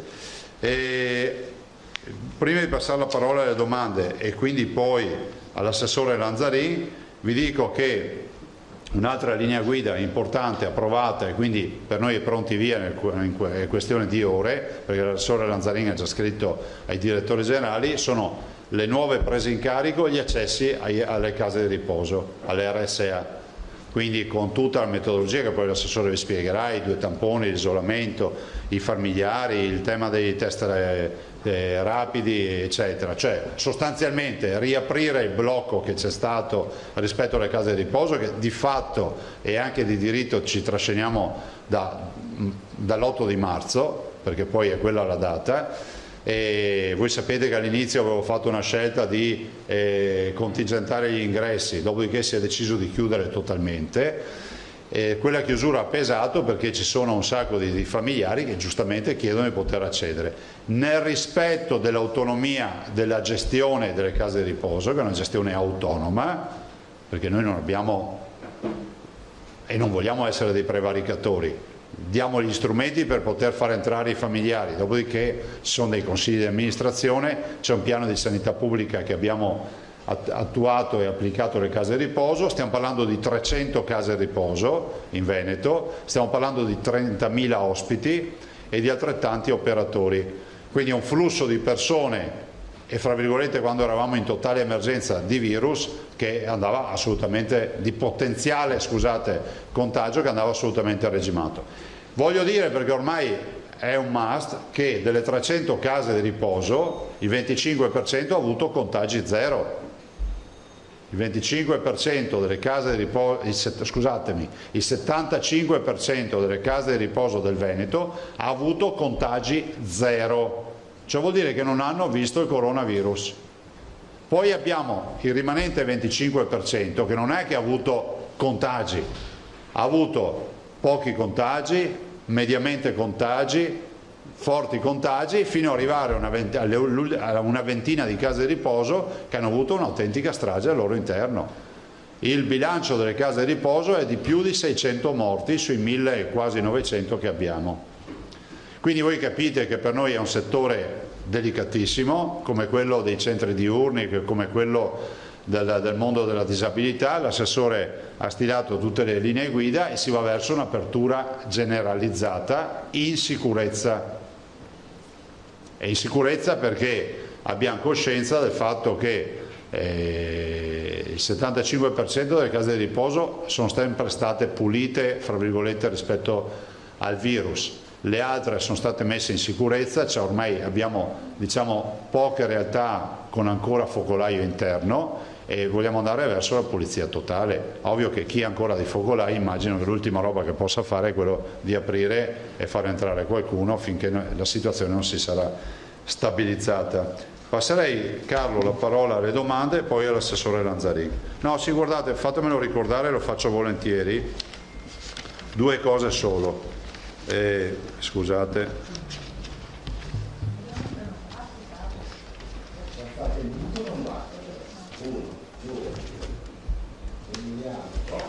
Ci sono le donazioni, qui oggi no. Eccolo qua.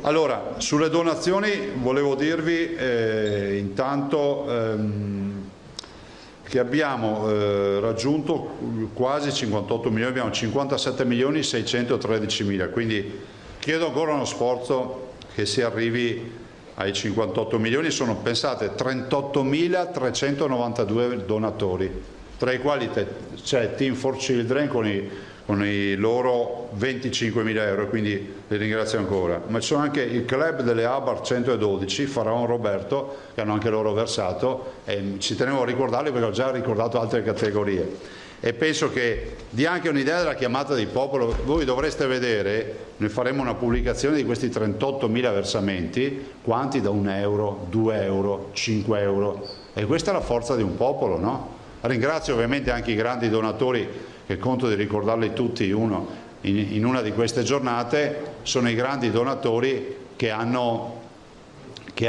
ovviamente versato anche grosse cifre. Non posso non ricordare Mediolanum con i 5 milioni, gli Zoppas con 1 milione, De Longhi con 3 milioni, insomma c'è un'infinità. Un po' di disegni che vanno a riempire, guardate, io ne prendo qualcuno e credetemi, nel rispetto della privacy, perché dietro a quasi tutti c'è una storia veramente importante, però non sono autorizzato a dirla. Questa è una bimba di 5 anni, Fiamma, che ringraziamo, e che è di Montebelluna, Pivato Fiamma, e ci ha mandato un bel disegno. Poi, sempre per la nostra mostra, Sofia e Zaira, 12 anni e 5 anni, di Ponte di Piave, ci hanno mandato questo. Poi abbiamo Pietro Galvan di Arcugnano, 9 anni, vedete che la mascherina è entrata nella cultura dei bimbi, molto di più che negli adulti. E poi un altro disegno, un bel disegno che ci è stato mandato da Paolo Chiaramonte di Villafranca, e ovviamente ha disegnato lo scenario della conferenza stampa. E infine altri 2 disegni di Giulia Finato, 7 anni, di Pogliana, e dice che non riesce ad andare in vacanza quest'anno a causa coronavirus, e mi ha mandato anche il versamento dei 50 euro del salvadanaio, dice non vado a Jesolo, quindi verso tutto, e ci ha mandato un bel disegno. Ed infine questo bimbo che salutiamo particolarmente, Michael, non so come si pronunci, Pessot, andrà tutto bene, ed è un bimbo assolutamente che metteremo in prima fila durante la mostra. Grazie anche a Michael. E domande, prego. Allora, Nicolussi Moro, 1, 2, 3, Gennaro, Salmaso e Emiliano. Allora io volevo fare 2 domande. Microfono. Vicina, grazie. Allora, buongiorno. Ciao. Io vorrei fare 2 domande tecniche. L'OMS ha sospeso la sperimentazione con la clorochina e l'idrossiclorochina perché ha degli effetti collaterali sui pazienti. Volevo capire se il Veneto aveva già iniziato questa sperimentazione e che cosa aveva visto come primi risultati. Ma guarda, c'è stata ieri la professoressa Tacconelli che ne ha anche parlato di questo, nel senso che la somministrazione che è stata fatta, quella poca che è stata fatta in maniera assolutamente prudenziale, e qui ne viene fuori la professionalità della professoressa Tacconelli e dei nostri clinici che, conoscendo bene i farmaci, non si sono buttati a pesce come è accaduto in qualche parte in giro per il mondo, non serve che vi dica dove addirittura hanno avuto morti per autosomministrazione, no? Sembrava quasi un elemento di profilassi l'antimalarico. Ovvio è che l'OMS va a confermare, diciamo, quello che in via sperimentale la professoressa Tacconelli comunque conosceva. Parlo della professoressa Tacconelli perché ieri ne ha parlato approfonditamente, essendo lei una dei massimi esperti di malattie infettive, anche, diciamo, riferimento a OMS ne ha parlato. L'altra cosa invece, mi dicevano gli esperti che stanno notando, e anche voi ieri ne avevate fatto cenno, di un numero crescente, non importante, ma di un numero crescente di persone che torna a positivizzarsi. Sì.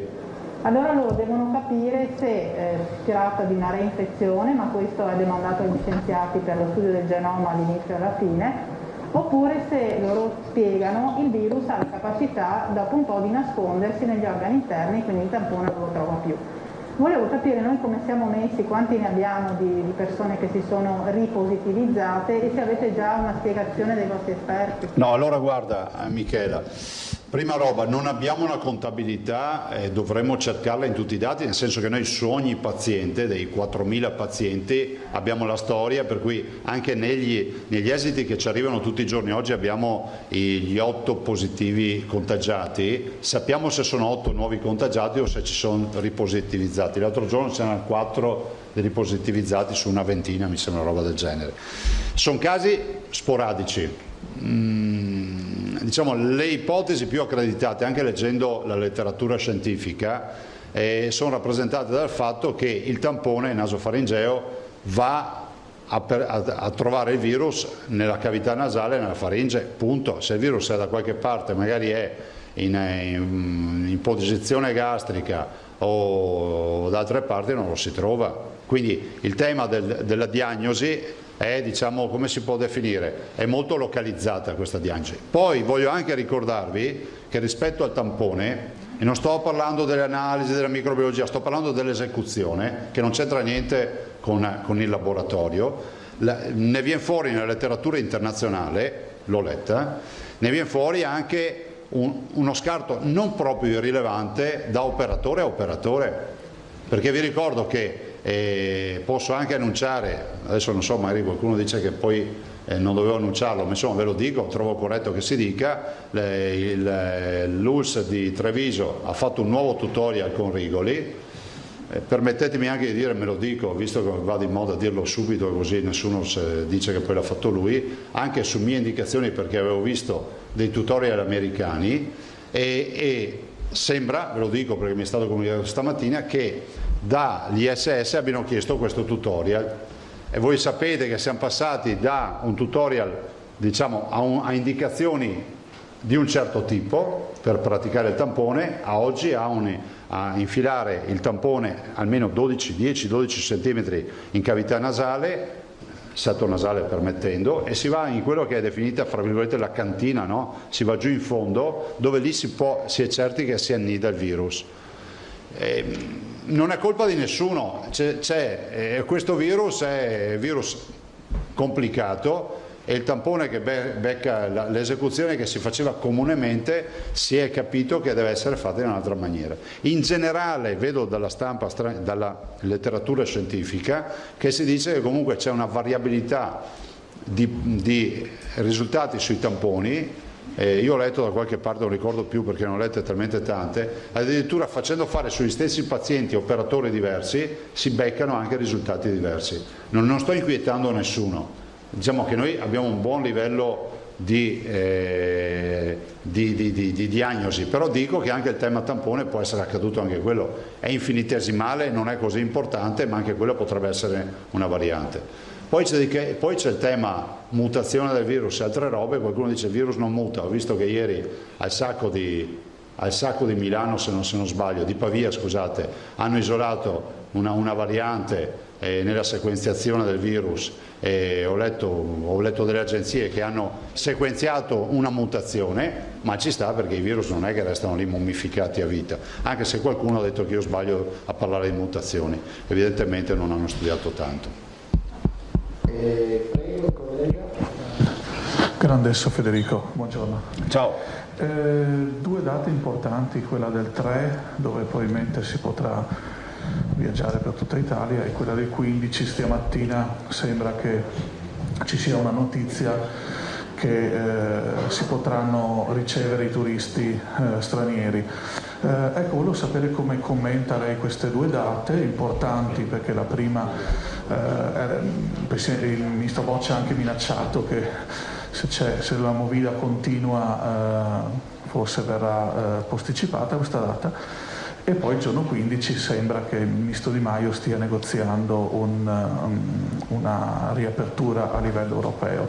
Questa è la prima partita. La seconda, che sta a cuore a molti, e ne ha parlato lei, se non sbaglio, qualche giorno fa, il Festival del Cinema di Venezia, tutt'altro argomento che attira visitatori, attira pubblico. Volevo capire quali sono al momento attuale le possibilità di svolgere questo festival e in che modalità, quello che lei può appunto sapere riguardo a questo importante argomento che vede la Regione Veneto in prima linea ogni anno. Ma guardate, io ne ho parlato anche con il Presidente Ciccuto, c'è intendimento comune di non rinunciare al festival, questo è poco ma sicuro, lo dovete dire al mondo, lo dico alle agenzie che ci stanno seguendo, dite al mondo che noi facciamo il festival, dobbiamo farlo il festival, a meno che non accada che ci ritrovi una reinfezione tale per cui, ma se i dati sono quelli di oggi, il Veneto ha più titolo di altre realtà di dire che il festival si fa.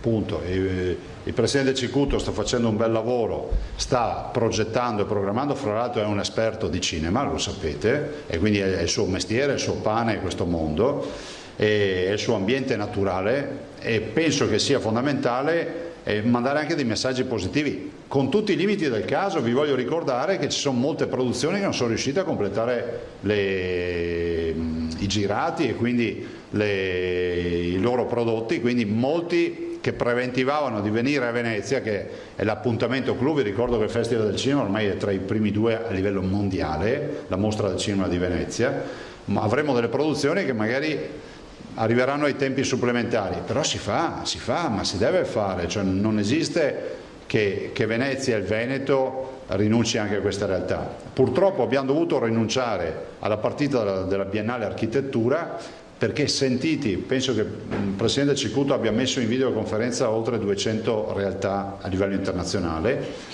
la stragrande maggioranza non garantiva la presenza dei padiglioni, quindi proprio con difficoltà. Capite che se tu hai l'architetto e con gli allestitori, con il progetto da New York, e lui ti dice guarda qui stanno ancora morendo di coronavirus, abbiamo una migliaia di morti, mi dici venire fra un mese a aprire la mostra dell'architettura, ti dico anche che forse non ce la faccio. Penso che sia ragionevole averla posticipata, ovviamente è una fitta al cuore, diciamolo fino in fondo, non è mai accaduto, però non è mai neanche accaduto che arrivasse la peste moderna come l'abbiamo riconosciuta noi. Per quanto riguarda in generale le aperture, io guarda, tu ieri non c'eri, ho detto che auspico che ci sia uno Schengen sanitario, no? Che l'Europa si metta nelle condizioni di stabilire dei parametri e in sicurezza cominciare a avviare tutte le aperture.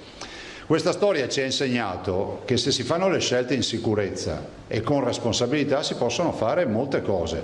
Quando noi abbiamo iniziato a parlare dell'apertura delle palestre, delle piscine, delle spiagge, dei bar, dei ristoranti, dicevano che eravamo dei pazzi. Oggi è normale, giusto? E non abbiamo avuto a tutt'oggi problemi.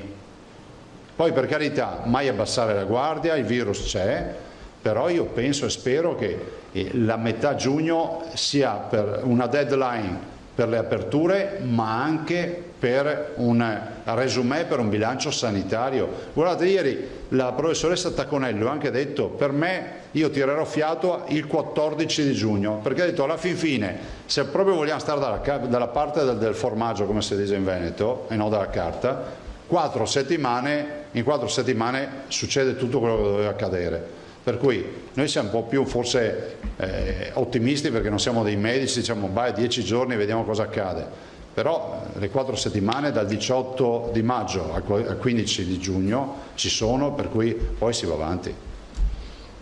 Fois si prepara Emiliano, poi Denaro, poi Albino.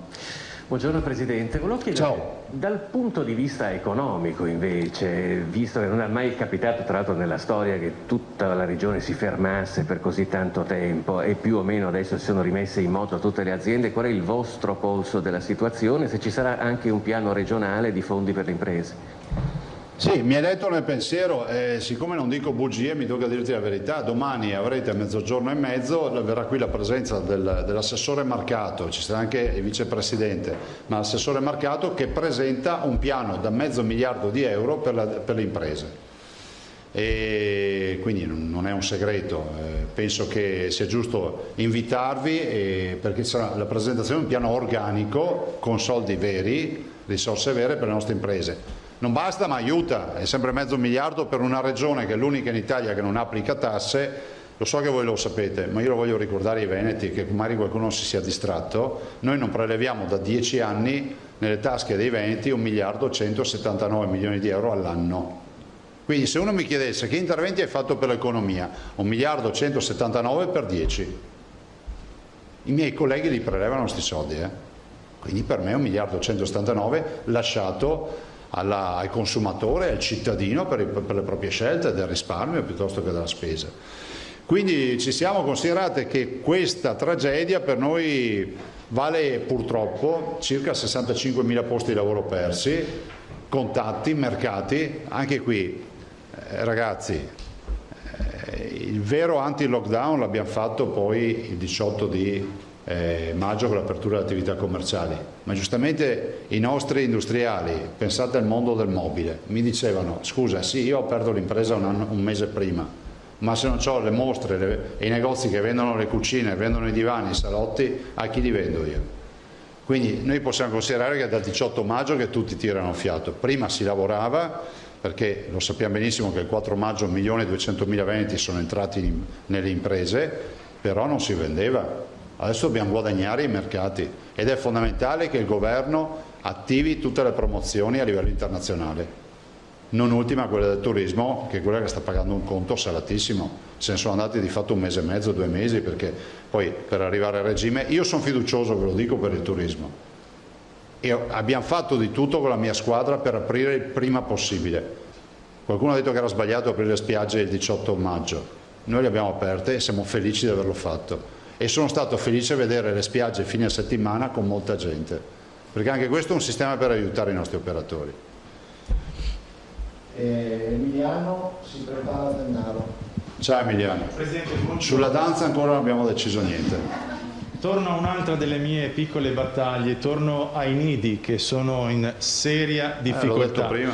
Perché gli scade innanzitutto la CIG entro il 7 di giugno, in più sembra che il rapporto numerico dettato un pochino dalle linee guida metta in seria difficoltà insomma, la riapertura se ci sarà dei vari nidi, dicono insomma chi del settore che non riescono a fare nuove assunzioni per rispettare le linee guida.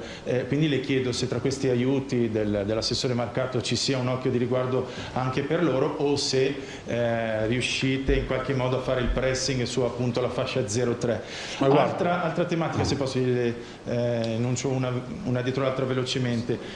Sulla questione, non ho capito la data, mi perdoni, 1 giugno per le spa o 3 giugno? Perché... No, primo, l'ordinanza dice 1 giugno. Esatto, ho fatto io un'abbreviazione perché c'era il ponte. E questa è una considerazione più che una domanda. Noi ci siamo durante il ponte. Grazie per il promemoria. Io ricordavo dal reddito di cittadinanza, insomma, per accedervi c'è un obbligo di prestare 8 ore al proprio comune. Quindi mi sono chiesto, lo chiedo a lei che è un amministratore, perché hanno messo in piedi questa bagarre delle famose guardie Covid? Si sono dimenticati forse che c'era questa questione e che dava appunto la possibilità di non fare bandi e di avere comunque i volontari, o sono volontari specializzati e quindi non si può usufruire di questa che è una legge proprio fatta dal governo? Non te lo so dire. Nel senso che mi sembra chiaro dal dibattito che ne è nato all'interno del governo che sta roba non vedrà mai la luce, punto. E se la vedrà sarà un'altra roba, cioè, come si dice, no? Entri Papa e esci Cardinale. Qua mi sa che escono veramente anche senza toga su, senza niente.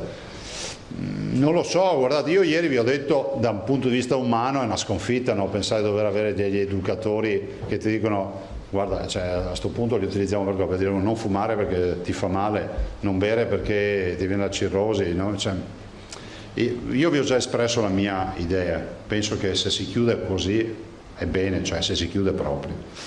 E dall'altro invece rispetto a quello che tu dicevi, sì il discorso delle 8 ore o quant'altro, però non ne so nulla e non so neanche a livello di reddito di cittadinanza quanti debbano fare 8 ore nei municipi, perché non penso che ci siano tante domande qui da noi. Questo è l'altro aspetto. Dopo tu mi chiedevi? Ma guarda, l'assessore Lanzarin ha già messo delle risorse, dopo magari quando interviene ve lo dice, però quindi decisamente non la partita di mercato, perché non è in questa direzione. Dico anche ovviamente che sulla partita 03, scuole dell'infanzia e gli asili nido, vi invito a darsi una mano, di chiedere al governo che ci approvi queste linee guida. Le abbiamo fatte da una settimana che ce le hanno. Se fanno in modo di validarle e recepirle, posso garantirvi che noi partiamo subito, poi anche gli altri colleghi si accoderanno. Questa è una grande battaglia che ha fatto il Veneto. Grazie Presidente. Prego Emiliano. Sarnaso. Prego, ciao. Allora, la prima è, si è sentito parlare di voto a settembre, voto il 6, il 13, addirittura il 20 adesso le ultime idee. Questa è una questione diciamo generale, invece quella più particolare mi segnalano dalle località turistiche soprattutto che non c'è chiarezza oppure non sanno come applicare le norme per quanto riguarda le piscine condominiali. Ma le piscine condominiali hanno sempre, sostanzialmente il distanziamento sociale, punto. No, sui controlli. In che senso i controlli? Perché ci sono amministratori che chiedono ai inquilini... chi fa la vigilanza? Chi fa la vigilanza, chi paga la vigilanza. Ciao Tosanti. Ma è necessaria la vigilanza oppure no? No. È necessario il rispetto delle regole, che è un'altra roba, nel senso che fra l'altro è nell'interesse di qualsiasi proprietario, perché i condomini non sono proprietari o sono locatari, di avere rispetto delle regole, perché altrimenti poi tutto si scarica sul condominio, oltretutto, no? Perché c'è una responsabilità individuale e una collettiva. E quindi... Per questo gli amministratori non concedono? Io penso che si debba concedere nell'ottica della responsabilità, appunto, personale, individuale, è ovvio, no? Cioè, la responsabilità collettiva può essere che il condominio decide di fare un assembramento di sdraio lungo la piscina strafregandosene del distanziamento sociale che è 1 metro, e quella è una responsabilità collettiva, ma il fatto che ci sia uno che non rispetta le regole personalmente, quella è una responsabilità soggettiva. Voto? Ma sei sul voto, ho visto che c'è stato un emendamento, forse mi hanno detto ieri sera, per farlo il 20 di settembre. Allora, partiamo da un presupposto, che ad oggi la legge dice 25 settembre e 25 dicembre. Quindi è la legge che andrà in approvazione nelle prossime ore. Se non verrà modificata, la finestra sarà 25 settembre, passatemi l'errore su settembre, ma sono sicuro del 25 dicembre, la famosa finestra autunnale delle amministrative. Cioè, questa è quella base. Noi avevamo fatto un incontro e un accordo con il ministro Lamorgese prima che questa diventasse legge, dicendo abbandonate la vecchia finestra autunnale, che è questa, e facciamone una che dà la partenza dal 6 di luglio, e questa era quella originaria. Col ministro Lamorgese avevamo concordato come Presidente della Regione una finestra anticipata che partiva dall'estate, con la possibilità di fare una convocazione per le sole regioni, quindi non election day, in estate. Anche qui è entrata cardinale, è entrata Papa e è uscita cardinale, nel senso che è sparita la legge concordata con il ministro Lamorgese e il Consiglio dei Ministri ha deciso di confermare la finestra autunno-invernale, definiamola così. Perché si discute oggi?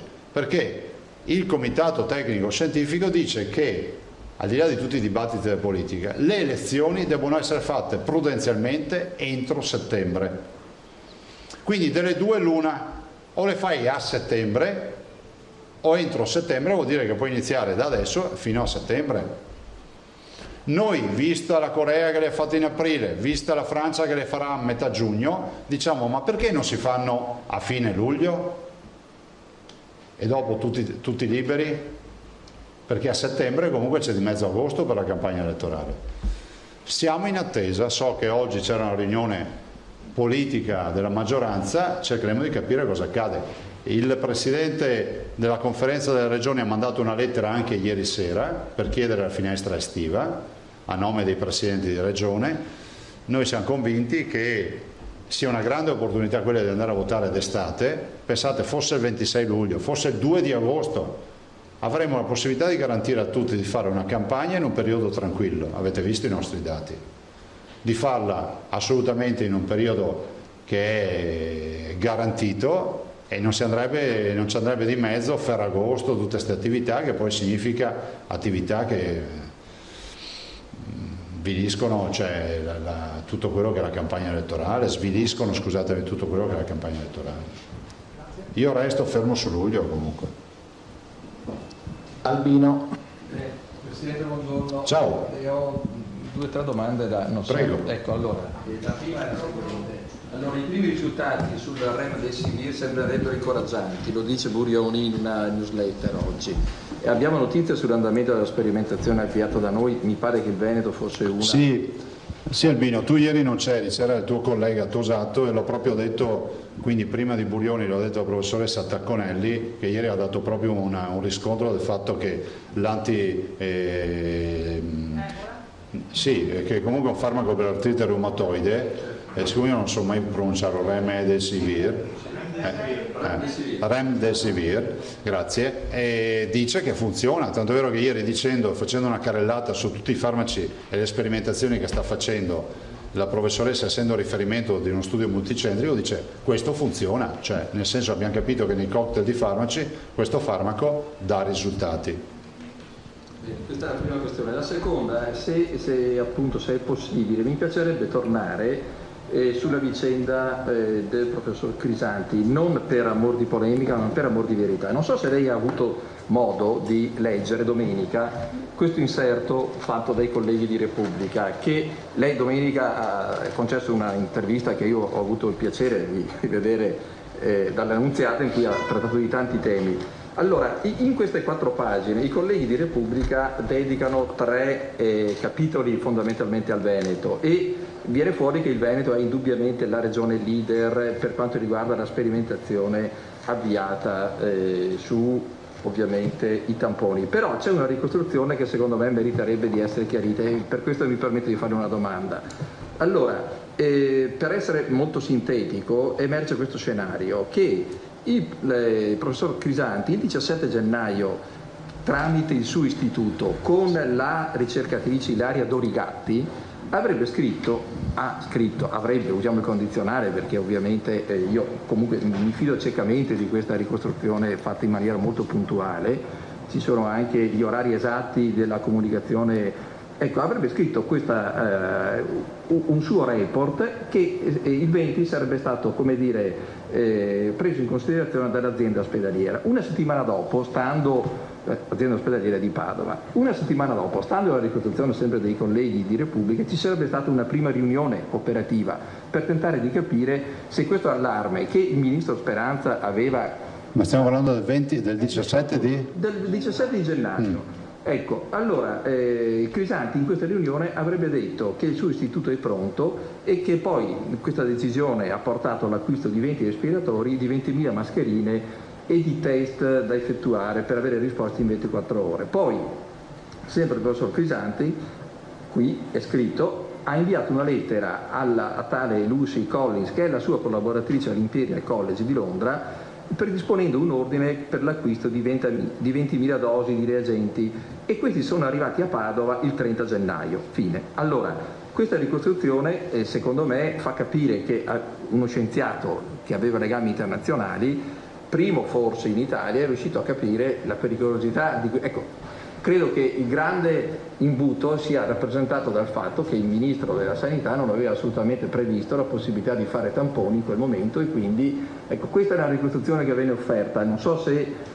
lei in questo momento è in grado di... No, ti spiego anche perché di no. Prima di tutto perché sarebbe corretto che a questo punto chiedessimo al dottor Flor, ma voi dovreste impegnarvi poi a pubblicare il parallelo di quel racconto, no? Secondo aspetto, io penso che sia merito del professor Crisanti di aver fatto il suo mestiere perché lo sa far bene. Stiamo parlando di forniture di un laboratorio, di attività di un laboratorio. Stiamo parlando del più grande laboratorio che c'è in Italia e che il Veneto ha affidato al professor Crisanti da 7 mesi. Cioè, state continuamente tirando fuori, ma ha comprato il reagente, ma ha fatto questo, cioè, chi doveva togliere il reagente? No, lui, ma dico. Ah, boh, mi ha risposto. Su questo nulla da dire. Cioè, io riconosco l'assoluto valore scientifico e il fatto che sia un grande scienziato, però ho l'impressione che cercate sempre la polemica. Ma scusami, ma siccome è giusto anche per i cittadini che si capisca, perché sta diventando una leggenda metropolitana, stiamo parlando assolutamente un luminare, stiamo parlando di un luminare che è direttore del più grande laboratorio che ci sia in Italia, che è della Regione Veneto e dei Veneti. Ne abbiamo altri 13 che fanno tamponi. Allora, primo quesito che farei io da cittadino. Mi sono chiesto mentre ti ascoltavo, le indicazioni nella dichiarazione dello stato di emergenza da parte dell'Istituto Superiore della Sanità rispetto alle metodologie di diagnosi, quali sono state? Non te lo so dire, ma immagino che siccome la Corea, scusami, che siccome a Wuhan si facevano i tamponi e a Wuhan il virus l'hanno visto 3 mesi prima, immagino che tutto il mondo sapesse che si facevano i tamponi per diagnosticare il virus, o no? Non è che ce ne siamo accorti noi il 17 di gennaio. Me l'hai detto te? No, ma questo era soltanto una ricostruzione, come dire che io... No, siccome tu hai detto nessuno si era accorto che bisognava fare i tamponi, cazzo è una pratica di diagnosi del virus, e ti ripeto che Wuhan, quando ha avuto il virus Wuhan? A ottobre? Il 1 dicembre è stato ufficialmente... No, però... Vabbè.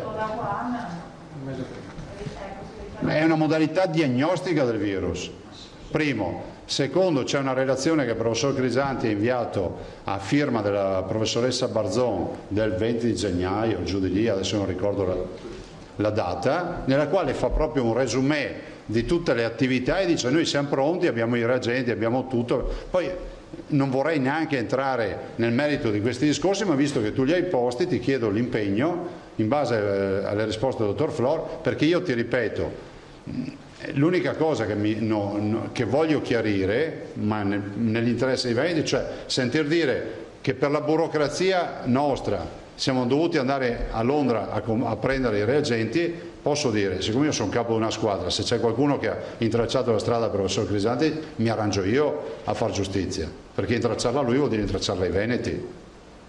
E quindi ho chiesto al dottor Flor che mi dica cosa è stato comprato, cosa non è stato comprato e che mancanze ci sono state. Però guardate che questa notizia chiarisce tutta la vicenda. Però non potete venire qua con 3 mail e non farvi dare tutte le altre mail. Io ho sentito dire che il piano di sanità pubblica non esiste, la dottoressa Russo ve l'ha fornito, è dell'11 di febbraio e l'ho depositato. No, ma non c'è nessun intento polemico in quello che io le ho ricostruito, era soltanto... mi sono permesso di leggere quanto aveva scritto, come dire, un giornale che ritengo autorevole, ha messo 6 giornalisti a ricostruire quelle giornate drammatiche, e lì si capisce che l'Italia era completamente impreparata ad affrontare un'emergenza, tanto è vero che il ministro Fontana e il premier Conte già a gennaio avevano attivato la protezione civile dicendo: è merito tuo, se succede qualcosa ti devi arrangiare, tra virgolette. No, perché l'ordinanza emergenziale passa attraverso la protezione civile, tutte. È estremamente prudente, diceva, qui non so. Però sai, lo dico per i cittadini che ci ascoltano, sai cosa, cioè, ti dico, è difficile rispondere, perché io non sono nella condizione di dirti se nel momento in cui ha fatto l'ordinanza di protezione civile l'ISS, cioè l'Istituto Superiore di Sanità, già dava indicazioni su cosa fare. Per cui dico anche chi ha fatto quella ricostruzione, che è, diciamo, è un'istantanea di un periodo, dovrebbe quantomeno onestamente, perdonami se lo dico, aver sentito Flor, che è il datore di lavoro, e dire: scusa, ho queste 3 robe qua, avete fatto qualcosa prima, qualcosa dopo? Perché così, vabbè, è una storia.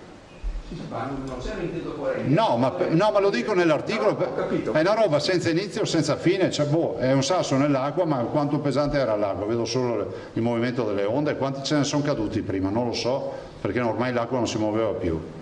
Ecco, scusi, poi lascio la parola ai colleghi. L'altra cosa che... Però restiamo in parola che senti Flor. Assolutamente. Grazie. Assolutamente, ma quindi domani lo leggo. Certo. Detto questo, un altro autorevole giornale, il Corriere della Sera, invece cita appunto il Veneto come modello estremamente positivo per quanto riguarda i tamponi, per il modello che avete creato, che viene definito modello aperto.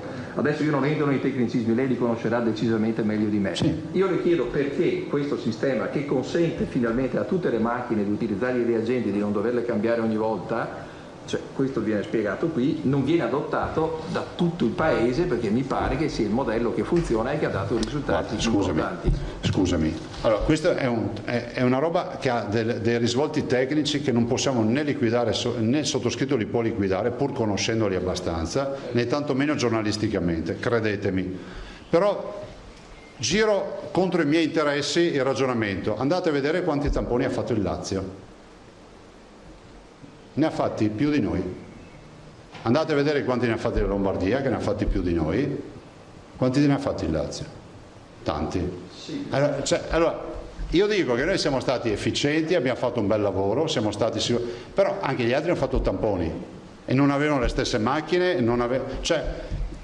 io mi rifiuto che ci sia, allora non sto parlando professor Crisanti adesso, di una narrazione popolare e qualcuno si è anche offeso. Guardate che il tampone non l'abbiamo inventato noi, il tampone esiste da decenni, le metodologie di diagnosi del tampone sono tipiche e patrimonio dei laboratori, punto, mi fermo qui, cosa volete che vi dica?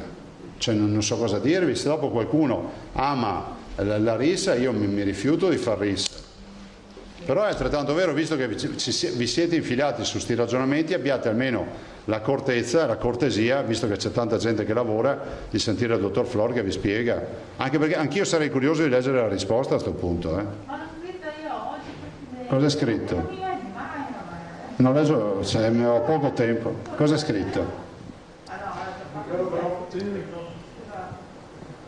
Allora, Flor ha detto che questa richiesta è stata inoltrata da Crisanti nell'ambito di una normale collaborazione tra università a gennaio, quando ancora non era scoppiata l'epidemia, e quando loro mi diceva guarda che noi al 12 febbraio avevamo fatto in tutto 85. Sì, questo lo so. Ecco, quindi c'era bisogno di mettere a punto il modello di diagnostica per un eventuale bisogno. Che è il metodo di Berlino. Che è il metodo di Berlino. E allora Crisanti si è fatto mandare, ma ha detto guarda è il corrispettivo di nemmeno mezza bottiglietta da mezzo litro d'acqua, da quanto pochi sono arrivati. Non sono reagenti, sono primer. Sì, lo so. Ecco, delle sostanze che... Sì, ma hai sentito la quantità che ha detto lui? Ma io... 20.000... Io non voglio mettere in dubbio, io non mi metto contro Repubblica, ti sto soltanto dicendo la risposta di Flor e basta. Ma fin qua la conosco anch'io sta vicenda. Il problema è che lui ha detto 20.000 e siccome io non ho visto sta richiesta, non so neanche se sono mai arrivati, dico chiaritelo. Ma adesso ti arriva la richiesta. Prego, mi arriva? Dico la documentazione di Flor. Perché l'ho chiesta. Certo. Per cui questa è la risposta di Flor, tutto là. Sì. Va bene, grazie Michele. Allora, Ranzan, che è arrivata in ritardo oggi. Sì. Ciao. Vi ho ascoltato con la diretta Facebook. Si sente molto bene, però non si possono fare domande, quindi bisogna venire qua per farle. Presidente, lei oggi pomeriggio immagino che abbia tanti impegni e quindi non andrà in Consiglio regionale che si riunisce alle 14. All'ordine del giorno c'è l'istituzione di una commissione d'inchiesta sulle case di riposo. Lei prima ha detto, quindi vedi Carlo che ho seguito, che ci sono stati 600 morti su circa 1900 e il 75% di strutture ha avuto 0 contagi, però ce ne sono state alcune dove c'è stata una strage dei nonni. La domanda che le rivolgo è: se lei fosse oggi in Consiglio regionale voterebbe a favore della commissione d'inchiesta? Ma io l'ho sempre detto, guarda, ma che non ci sia qualcuno che si permette di dire che ci sia una minima esitazione da parte mia o da parte del gruppo. Noi abbiamo io ho solo sollevato un tema, che è quello che la Commissione si mette in rete con le procure, onde evitare di andare a occupare spazi dell'autorità giudiziaria che è deputata per legge a indagare. Quindi può essere di grande utilità la Commissione, perché potrebbe anche fare un lavoro a favore delle procure che potrebbe essere eccezionale. Tutto questo ho detto. Cioè, evitate di fare una roba a compartimenti stagni, andate dai procuratori e se decidete di indagare sulle case di riposo di Verona piuttosto che quelle di Treviso, di altre, andate dal rispettivo procuratore e dite noi siamo qua. Vorremmo fare questo, c'è qualche controindicazione o c'è qualche suggerimento? Controindicazione diciamo operativa, visto che qualcuno potrebbe magari già essere sul pezzo e fare qualcosa, ma assolutamente sì. Allora, sai, poi c'è qualcuno preoccupato della politicizzazione.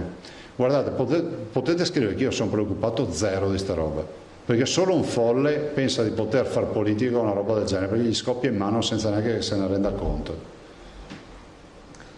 Altre domande? Fois. Prima parlavamo delle difficoltà del turismo e mi viene da fare le due domande. Si parlava anche della mostra del cinema di Venezia e delle modalità con cui svolgerla, però c'è un appuntamento a Venezia precedente che è quello del Redentore, parliamo quindi di metà luglio. Il Comune ha fatto sapere che intende festeggiare il Redentore anche se ancora sta studiando le modalità. L'altra domanda è sul fatto che si è già scatenata una guerra per accaparrarsi i turisti. Oggi il presidente della provincia autonoma di Bolzano ha detto che la provincia farà a tutti i turisti un controllo gratuito del coronavirus, creando anche delle zone covid free, naturalmente su base volontaria, chi vuole lo può fare, insomma, per rendere più sicure le vacanze. Il Veneto è covid free, di cosa stiamo parlando? Ci siamo mossi bene, questo lo possiamo dire per tutti. Sul Redentore secondo lei è un azzardo festeggiarlo a luglio? No, secondo me no, perché se continua così è assolutamente plausibile, visto e considerato che io penso che una grande data, come vi ho detto prima, sia il 15 di giugno. Considerate il 15 giugno stiamo già ragionando di spettacoli, di cinema, di discoteche, di quant'altro. Se i dati tengono noi affrontiamo anche questo. Il Veneto ha sempre fatto da aprifila sulle aperture in questo paese. Altre domande? Emiliano? Posso velocemente, Presidente? Quando ricordo, insomma, in passato lei aveva candidato il Veneto proprio per la sperimentazione dell'app e tutto, diceva il Veneto è pronto, noi ci siamo. Cerco sempre di collegare i vari no, i vari sgambetti al Veneto. Ve l'hanno motivato? Forse me lo sono perso. Il perché è stato escluso il Veneto? No, proprio non abbiamo preso in considerazione. Non l'avete preso in considerazione? Perché mi ricordavo che no, invece perché c'è il tema della privacy, non abbiamo ancora capito, quindi considerate che poi questa app forse ci serviva molto di più un mese fa, un mese e mezzo fa. Però guardate, è prudente vedere la sperimentazione, non so cosa faccia, non abbiamo ben capito, a dire la verità. Ci sono novità per i mondiali, mi sembra di aver capito che forse la Germania si sia messa un po' di traverso, sbaglio? Ce ne sono messi tanti di traverso nella vita, abbiamo portato a casa anche le Olimpiadi, non è che ce le volevano dare. Addirittura è venuta la regina di Svezia a perorare la causa degli svedesi. Andiamo avanti.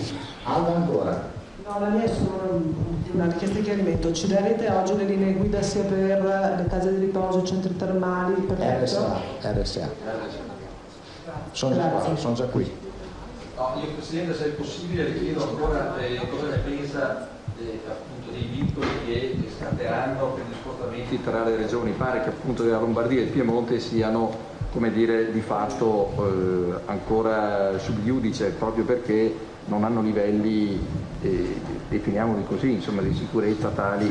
Ecco, come pensa che si possa uscire da questa?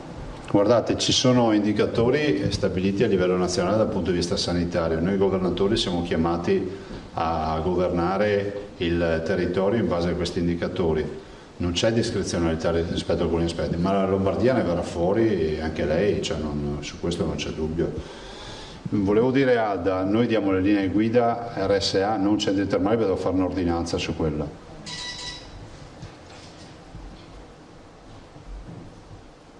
Basta? Scusi, ma allora quindi per i centri termali? Facciamo un'ordinanza, dobbiamo recepirlo l'ordinanza, quindi è corretto che prima impostiamo l'ordinanza. Invece per le RSA l'ingresso, le linee guida ve le possiamo dare già oggi, tanto è vero che l'assessore Lanzarin, alla quale lascio la parola, ve ne parlerà e poi vi consegniamo le linee guida. Avete altro per me? Grazie, buon lavoro ragazzi e un saluto ancora a Chiara Zena e grazie per la donazione.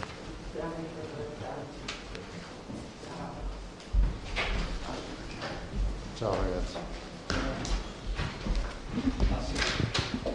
Assessore Lanzarin, eccoci qua.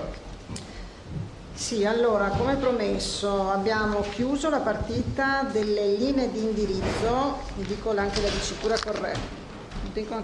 corretta, linee di indirizzo strutture residenziali extra ospedaliere, perché non ci sono solo chiaramente le case di riposo, ma anche tipo le strutture per disabili. quindi linee extraospedaliere in cui ci sono quindi anche, oppure quelle per la salute mentale o per le dipendenze, quindi in maniera generale. Queste linee sono state mandate prima, un'ora fa, ai direttori generali, dando mandato ai direttori generali poi di inviarle a tutte le strutture che hanno nelle proprie aziende. Le linee di indirizzo prevedono un po', ripercorrono la strada che si è percorsa fino ad oggi, quindi tutte le varie altre linee di indirizzo, le varie circolari, insomma, vengono riportate, però poi si soffermano su due tematiche principali: quelle dei nuovi accessi, ossia dei nuovi ospiti che non entravano più perché avevamo bloccato gli accessi proprio nel momento, insomma, di maggiore criticità. E per quanto riguarda i nuovi accessi, cosa diciamo noi? Anche in linea con quelle che sono le linee che sono state emanate dall'Istituto Superiore di Sanità. Diciamo che il nuovo accesso avviene con le procedure previste, quindi unità multidimensionale, graduatorie e quant'altro, insomma quanto previsto già, e quindi registro unico, residenzialità, insomma le cose che già sono in itinere. Viene quindi fatta una indagine rispetto a quel paziente che deve entrare, che non può rimanere a casa, deve entrare, quindi rispetto agli ultimi 14 giorni, insomma se ci sono stati sintomi di vario tipo. Gli viene fatto il tampone nasofaringeo, entra nella struttura però in diciamo così, in dei locali isolati, quindi le strutture si devono attrezzare per avere appunto dei posti isolati. Dopo 14 giorni gli viene fatto nuovamente il tampone e poi quindi entra in maniera, diciamo, normale in tutta la struttura, quindi un cordone, diciamo, di sicurezza di questo tipo.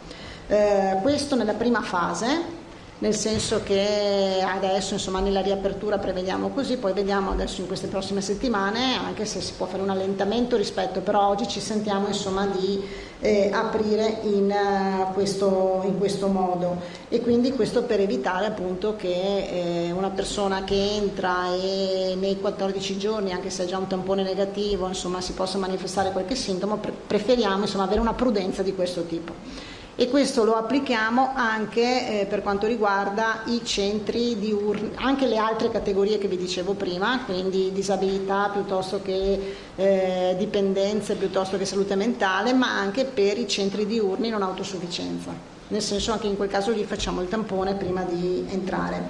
E dopo invece, una volta passati i 14 giorni, entra nella struttura e poi fa parte dello screening che noi abbiamo per tutta la struttura, ossia ogni 20 giorni tampone, ogni 10 giorni sierologico, sia agli ospiti che agli operatori.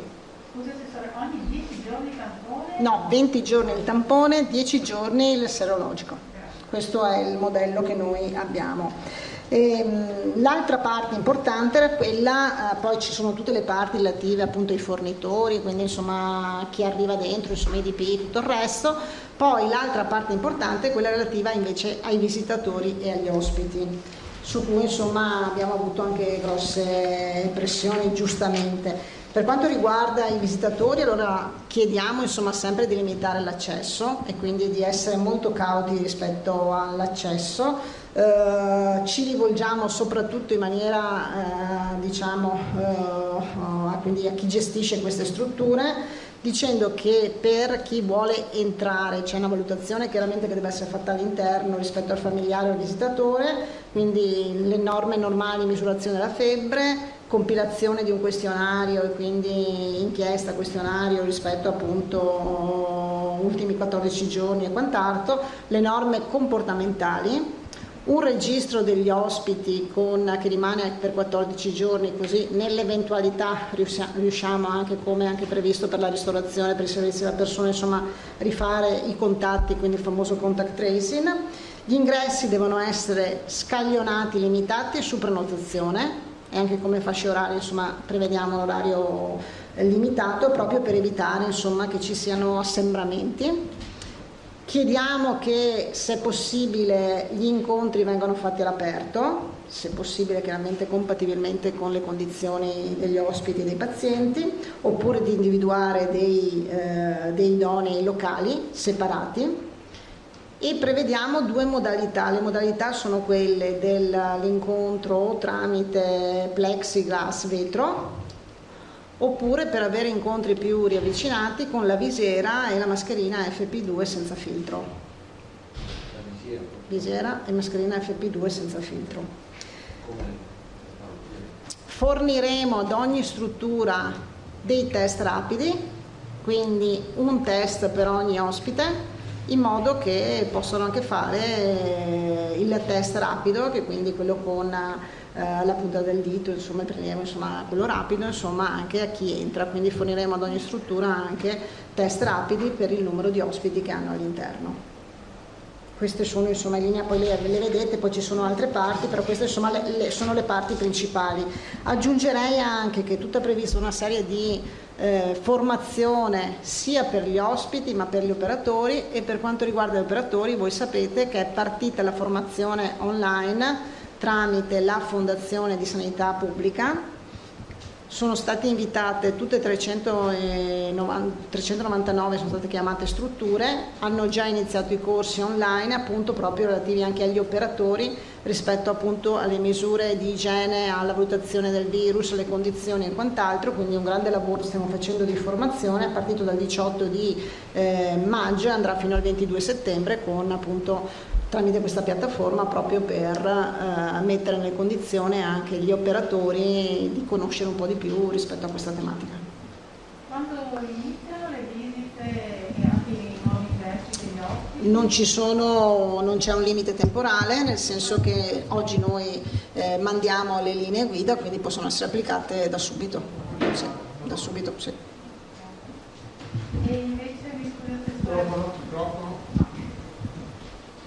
Assessore, poi mi scusi, volevo chiedere un'altra cosa, per quanto riguarda il contingentamento delle visite, come si fa? Cioè, c'è un visitatore a settimana, al giorno? Allora, questo lo lasciamo molto alla struttura e quindi anche in base alla struttura. Voi sapete che comunque tipo per i malati terminali oppure per i malati gravi, insomma, c'era già quella finestra che ogni struttura decideva, era previsto anche all'interno del DPCM, questa cosa qui, quindi insomma per casi estremi, insomma già prima si poteva anche fare delle eccezioni tramite il direttore sanitario o comunque chi ricopre questa figura. Noi non prevediamo, cioè prevediamo sì una temporalità di 30 minuti, un'ora massima insomma di rimanere, però non abbiamo delle finestre perché poi essendo tramite prenotazione lasciamo alla struttura organizzare un po' insomma in base anche agli spazi, perché poi sapete una struttura è diversa dall'altra, quindi in base a un po' di dimensioni, spazio, numero ospiti e quant'altro. Ma la raccomandazione scientifica non penso sia una visita al giorno, c'è un parametro che magari uno può adottare? In maniera graduale, adesso vedremo, c'è una cosa che secondo me vediamo anche strada facendo, nel senso che vedremo adesso con la riapertura, capiremo anche che richiesta c'è e in base a questo insomma eventualmente tareremo anche insomma un po' le limitazioni. Ultima cosa, mi scusi Assessora, avete un aggiornamento anche dei contagi e delle vittime? Noi eravamo rimasti... Non ce l'ho chiesto e domani ve lo forniamo, oppure nel pomeriggio, sempre, tanto basta che me lo diano nel pomeriggio, vediamo se riusciamo a fornirlo e vi diamo la tabellina. D'accordo. Ci avevamo già pensato. Sì, grazie. Alda Manzani. Chiarimenti, Assessore. Sì. Quindi teoricamente già da domani, da oggi pomeriggio, se le strutture sono pronte, potrebbero sia accogliere nuovi ospiti che far entrare i familiari degli ospiti già residenti. È possibile che una struttura dica no, io non mi fido, non faccio entrare nessuno? Certo. Okay. Cioè noi diamo delle indicazioni però poi la struttura potrebbe anche, non so, io vado in maniera un po' più cauta e quindi evitare, aspettare un po' di più, aspettare una settimana, cioè non è che, perché poi la gestione e la responsabilità è in capo alla struttura all'interno. Perfetto. L'altra domanda... Sugli ospiti credo che però insomma siccome tutti sono in attesa anche per una questione insomma sappiamo anche di sostenibilità insomma di riaprire questa partita, credo che sugli ospiti chi può avere ospiti nuovi nel senso che ambienti idonei eccetera, soprattutto le strutture che sono libere, cioè noi ci rivolgiamo principalmente a quelle che sono libere e poi gradualmente anche le altre. Oggi guardate i dati che io avevo sono comunque dati che stanno diminuendo, quindi ci sono tante strutture insomma che nel giro di test che stiamo facendo si stanno liberando, quindi La situazione infatti immagino sia pagato per le visite da parte dei familiari. Sì. Okay. L'altra cosa, nel caso in cui quando entra un familiare e gli viene fatto il test rapido, se questo fosse positivo cosa succede? Assolutamente non entra e soprattutto viene subito segnalato al SISP per il tampone di conferma. Okay. I test che appunto noi prevediamo di dare vengono inseriti poi nel sistema di biosorveglianza e quindi i test che vengono effettuati all'interno della struttura vengono inseriti sempre nel sistema. Questa procedura, Assessore, vale anche per i centri, per le strutture ospedaliere, non so, dove ci sono i centri di riabilitazione, ospedali dove sono ricoverati pazienti dove adesso non si può entrare? Tipo? Non so, strutture di riabilitazione, mi hanno parlato di ospedali dove se uno viene ricoverato per fare riabilitazione, ad esempio dopo una frattura al femore, non può più entrare, non può ricevere visite dei familiari. Ma quelli dovrebbero essere stati già autorizzati con le linee guida che abbiamo dato per le strutture ospedaliere? Quindi un'altra pratica. Cioè non mi è stata posta finora una richiesta di questo tipo. C'è una lista d'attesa degli ospiti che devono entrare nelle case di riposo? Sì, c'è una lista d'attesa che chiaramente voi capite che non essendoci stati molti accessi, oggi ci sono anche molte quote, se parliamo del sistema delle quote libere, perché comunque si sono liberate, quindi sicuramente c'è la possibilità anche di scorrere la graduatoria, che ci sono, che non risponderà sicuramente a tutti, però in base al punteggio e quant'altro di scorrere le graduatorie che ci sono in ogni singola azienda, perché ogni singola azienda ha la propria graduatoria. Non sappiamo il totale delle persone in Veneto che stanno aspettando di entrare in casa di riposo? No, non ho il dato qui, possiamo fornirlo. Grazie.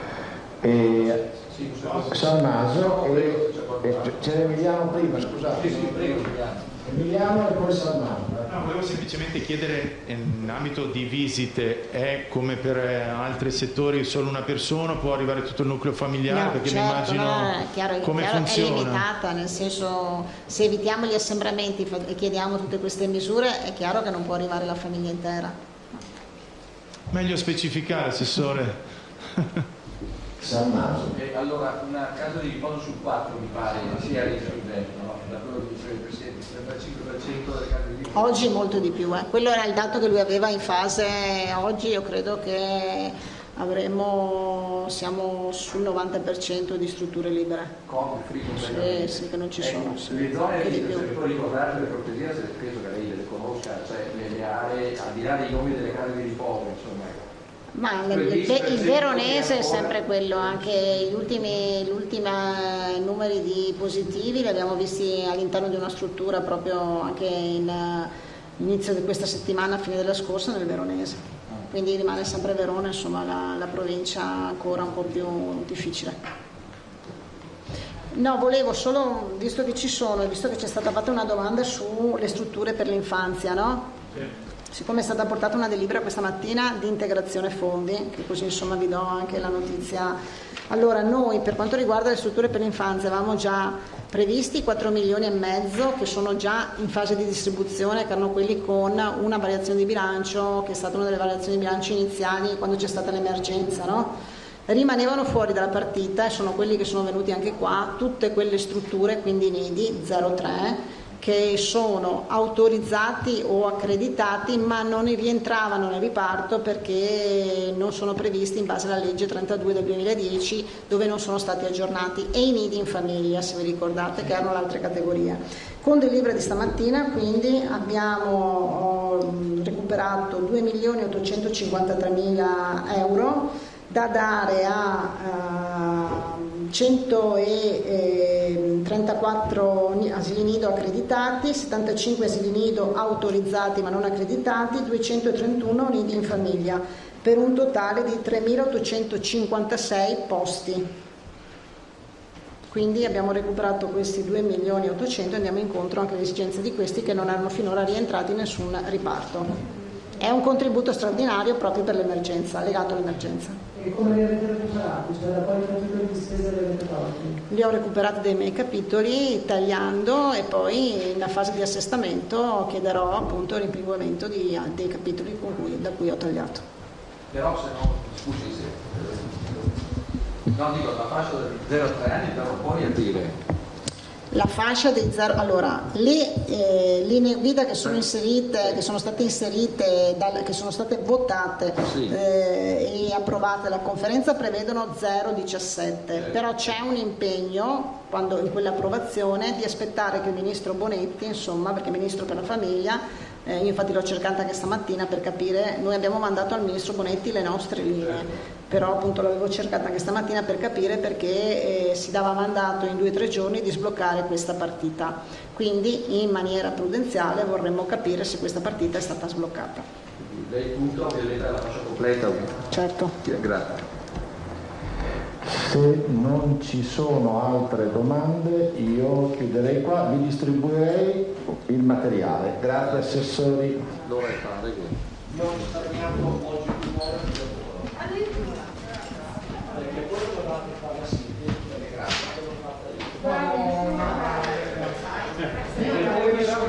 Eccoci, allora siamo nuovamente in studio con l'edizione straordinaria dei nostri telegiornali. Cambio al volo nella conduzione, sono subentrata al vice direttore Ferdinando Avarino per quest'ultima parte della nostra edizione straordinaria che dedicheremo alla medicina dello sport. Tra pochissimo ci collegheremo con il dottor Patrizio Sarto, direttore dell'unità operativa di medicina dello sport dell'ULSS 2 della Marca Trevigiana, per parlare di tutto ciò che è legato alla ripresa dell'attività sportiva dopo questo lungo periodo di lockdown. Nel frattempo riepiloghiamo intanto quelli che sono i dati relativi al bollettino di oggi, li avete sentiti in apertura della conferenza stampa del Presidente Zaia. Per quanto riguarda quindi i contagi, siamo nel Veneto naturalmente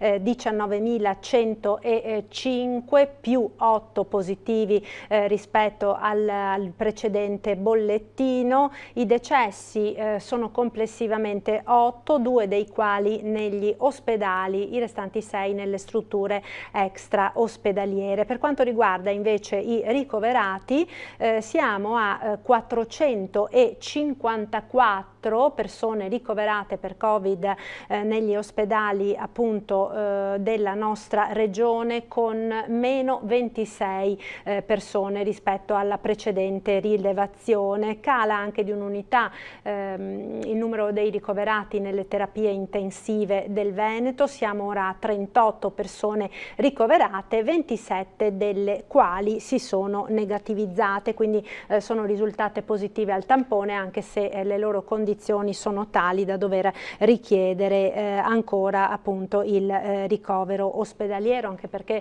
purtroppo, come abbiamo visto e come abbiamo sentito nella conferenza stampa di ieri, gli effetti che l'infezione da coronavirus lascia anche dopo che il paziente si negativizza spesso sono molto importanti, cosa che per esempio porterà in futuro a problemi polmonari, ed è notizia proprio di queste ore uno studio che è stato appunto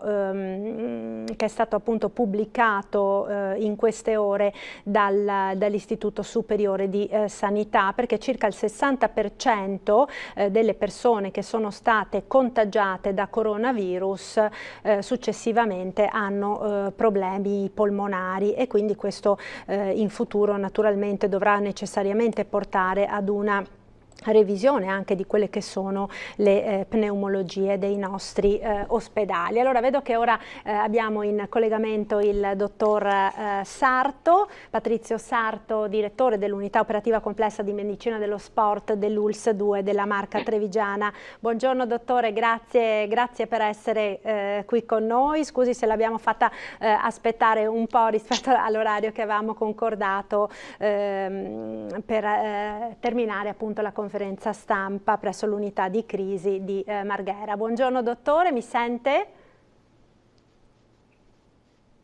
Un attimo che non ho un buon collegamento. Mi sentite? Sì, noi la sentiamo. Sentite? Io la sento. Bene, perfetto. Buongiorno a tutti. Buongiorno, allora in questa ultima parte della nostra edizione straordinaria faremo appunto questo focus sulla medicina dello sport. Ovviamente non si tratta di un reparto ospedaliero classico, no? Quello della medicina dello sport, esattamente l'unità operativa che lei dirige. Dottore, di che cosa si occupa? Beh, allora, il nostro servizio, che è un servizio a valenza provinciale, quindi è distribuito in vari ambiti, in vari ambulatori, si occupa essenzialmente di due grandi argomenti: la tutela sanitaria delle attività sportive e quindi la valutazione degli atleti che devono poi essere considerati idonei allo svolgimento dello sport, e poi tutta un'altra area di attività è quella che noi svolgiamo nella valutazione e uso dell'esercizio fisico nella cura delle malattie croniche gravi. Questo è quello di cui noi ci occupiamo.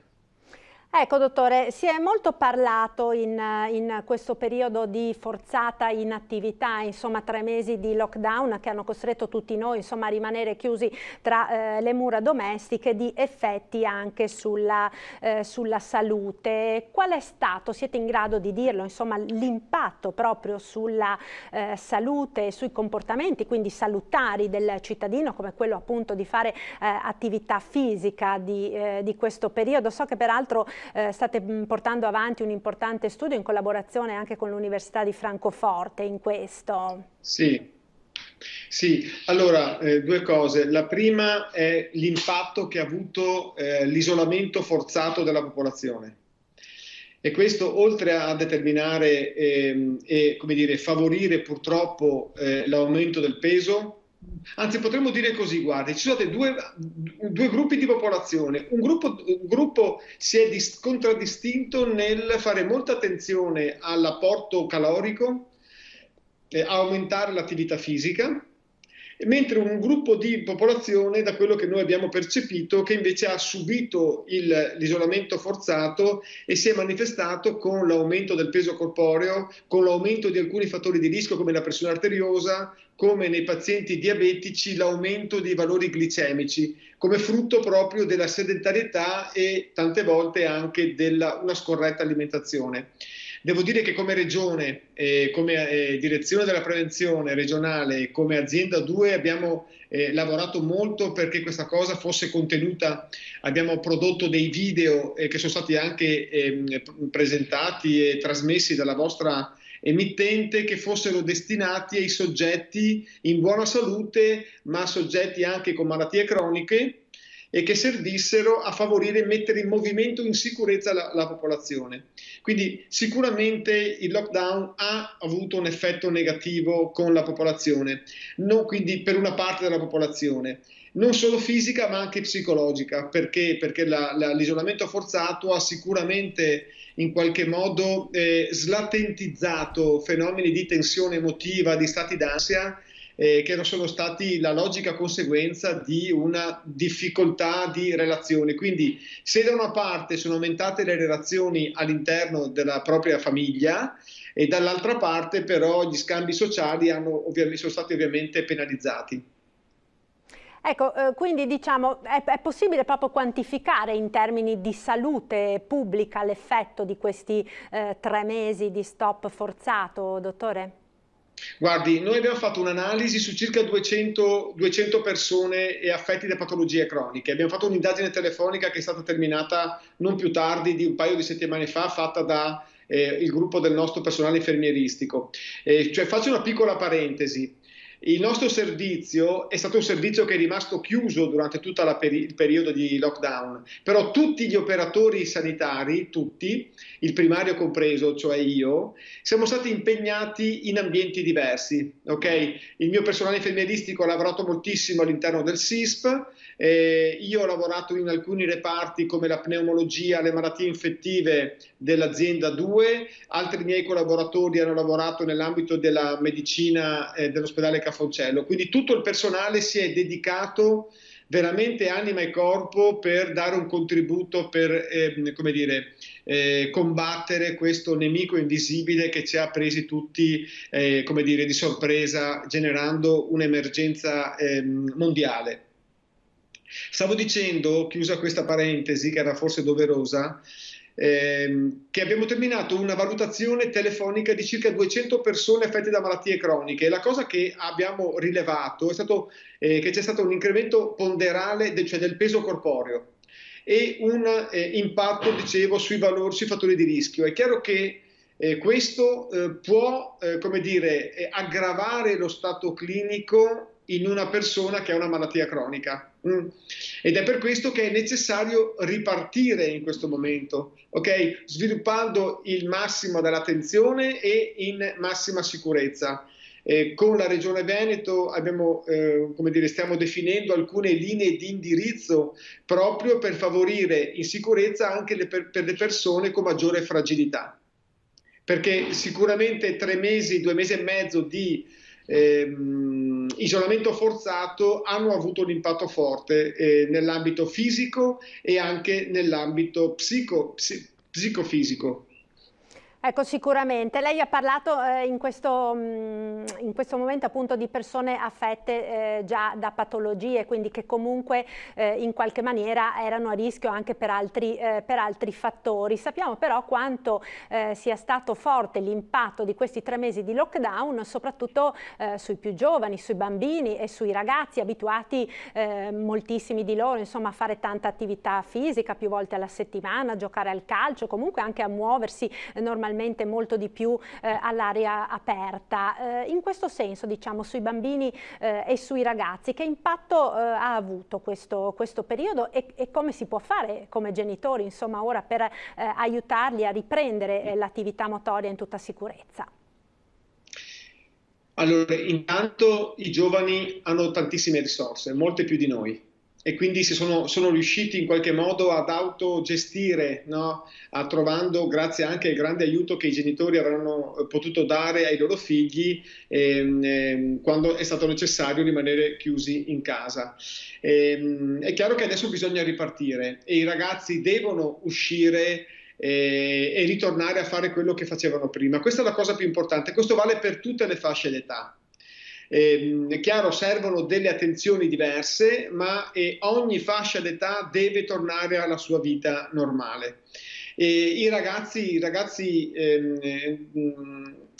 visto che adesso purtroppo la scuola in presenza è stata limitata, è stata vietata, devono tornare a fare lo sport, perché lo sport ha un ruolo cruciale per tutti i nostri giovani.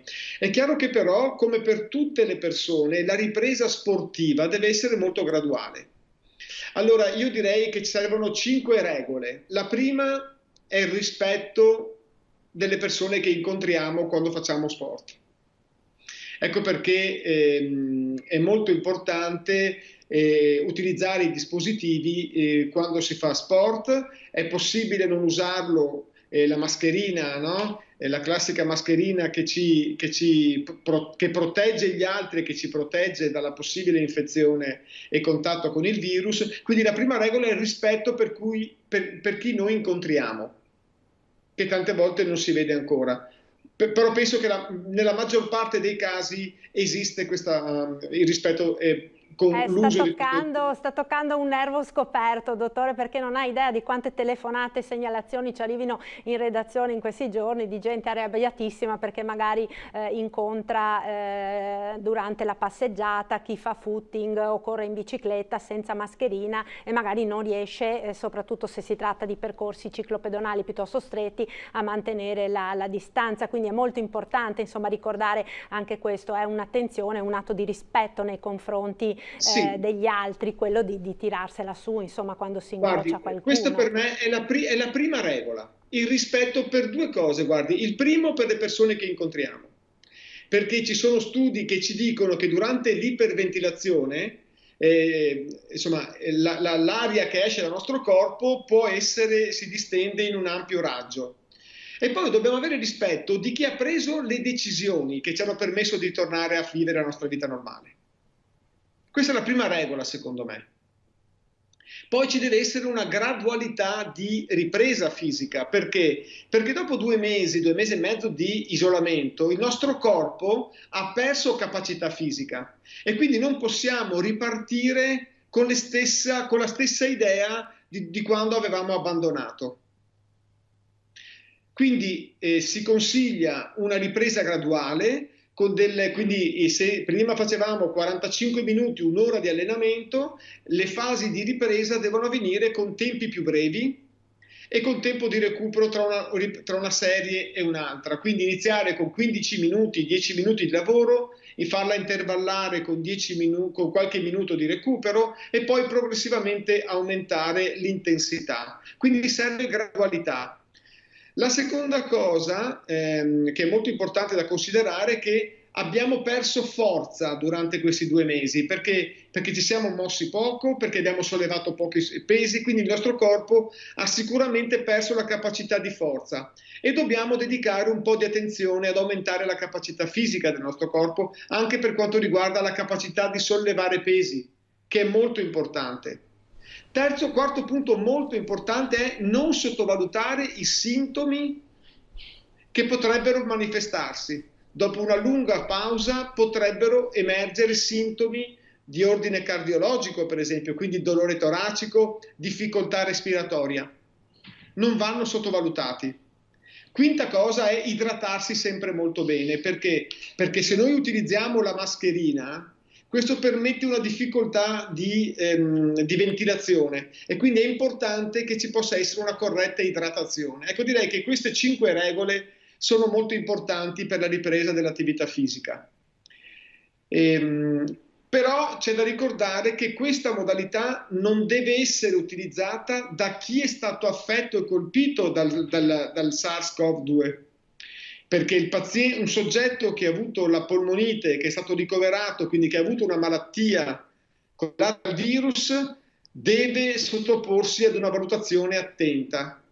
E anche noi come rete clinica regionale stiamo definendo in questi giorni le modalità di gestione dei soggetti atleti prima dell'emergenza Covid che hanno incontrato il contatto con il virus e quindi stiamo definendo le modalità valutative, perché è molto verosimile che il virus possa in alcuni soggetti lasciare degli esiti e quindi questi devono essere valutati prima, cioè il soggetto è guarito ma ci potrebbe essere un esito dato dalla malattia incontrata. E quindi è molto importante che le persone che hanno avuto un ricovero ospedaliero, che hanno avuto una broncopolmonite ancorché trattata a domicilio, che si vada a eseguire una corretta, attenta e scrupolosa valutazione di queste persone prima di iniziare la propria attività sportiva. Certo, dottore, noi ci fermiamo per qualche istante, la pubblicità, resti con noi anche voi naturalmente che ci seguite da casa, ritorniamo tra pochissimo.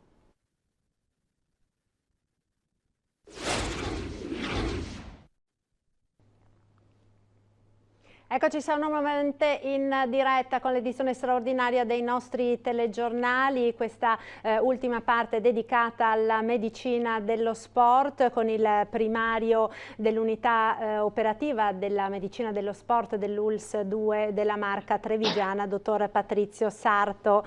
Rieccoci nuovamente in diretta, dottore. Allora, stavamo dicendo prima della pubblicità quelle che sono le norme da seguire per la ripresa dell'attività fisica dopo questo lungo periodo di inattività per molte persone. Ci sono però anche diverse persone, come sottolineava lei prima, che comunque nonostante il periodo di isolamento hanno cercato in tanti modi insomma di mantenersi attivi, facendo ginnastica in casa o nelle immediate vicinanze della propria abitazione, oppure seguendo moltissime video lezioni, tutorial di ogni genere che abbiamo visto hanno particolarmente spopolato insomma in questi mesi su internet. Quali sono, secondo quello che voi avete potuto riscontrare ora, i pro e i contro di questa attività sportiva, diciamo fai da te, che in molti insomma hanno cercato di mettere in atto per non impigrirsi troppo sul divano in questi mesi? Ma guardi, allora, quando le persone si muovono va sempre molto bene, perché uno dei problemi più grandi che stiamo vivendo in questi anni è il dramma della sedentarietà. Vede, quello che noi sappiamo che i giovani di oggi, se potessero essere confrontati con i loro genitori, scopriremmo una cosa molto triste, che i giovani di oggi sono meno forti dei loro genitori. Perché? Perché esiste il problema enorme dei social media, sono molto collegati con il web, sono molto rapiti dai videogiochi, e quindi di fatto i ragazzi di oggi giocano di meno, corrono di meno in mezzo lungo le rive dei canali, si arrampicano meno, forse nessun bambino ormai va a giocare in un prato e si arrampica sopra un albero. Quindi sicuramente i ragazzi di oggi sono ragazzi che sono molto più sedentari dei loro genitori, e questo li esporrà purtroppo a un rischio di sviluppare malattie croniche in giovane età. Ecco che quindi anche nella fase di lockdown il fatto che le persone a casa si siano in qualche modo autogestite è stato molto importante. Primo perché, io so di moltissime persone che in famiglia hanno deciso di mettersi in movimento, e questo è stato un momento molto importante perché ha favorito, è stato da collante per quella famiglia, quindi è stato estremamente positivo. Ma come in tutte le cose serve sempre una corretta moderazione. E la cosa che è interessante, che ci ha insegnato questa emergenza, che tutto ciò che si pensava prima fosse impossibile, in un pomeriggio è diventato possibile. Voi pensate soltanto allo stravolgimento degli assetti ospedalieri. In una giornata gli ospedali hanno cambiato indirizzo, in una giornata le famiglie si sono isolate a casa e si sono inventate di tutto e di più, con cose molto divertenti e cose molto importanti. Ripeto che come direzione della prevenzione regionale abbiamo fatto dei video che sono stati veramente un grandissimo successo, perché come Regione Veneto siamo stati gli unici credo in Italia a pensare due modalità per far muovere i nostri cittadini. Da una parte i soggetti che stavano bene in salute, ma dall'altra abbiamo generato con il team del mio staff e il gruppo della dottoressa Russo, Federica Micheletto della Regione Veneto, dei video per i pazienti affetti da malattie croniche, da farsi in sicurezza e con un'attenzione molto attenta alla patologia di base. Questo secondo me è stato vincente. E comunque le attività che sono state portate avanti a casa sono state sicuramente positive.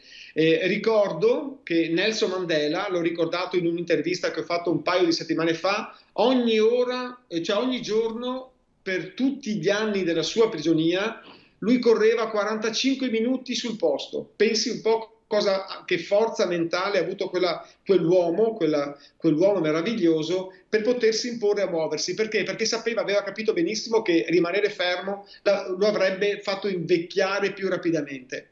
E senza il movimento, l'entusiasmo anche per sopperire la grande difficoltà dell'isolamento, in quel caso era il carcere. Per noi è stato un isolamento forzato, il movimento sicuramente ha portato una capacità di affrontare forse in modo diverso il forte peso e stress psicologico dell'isolamento.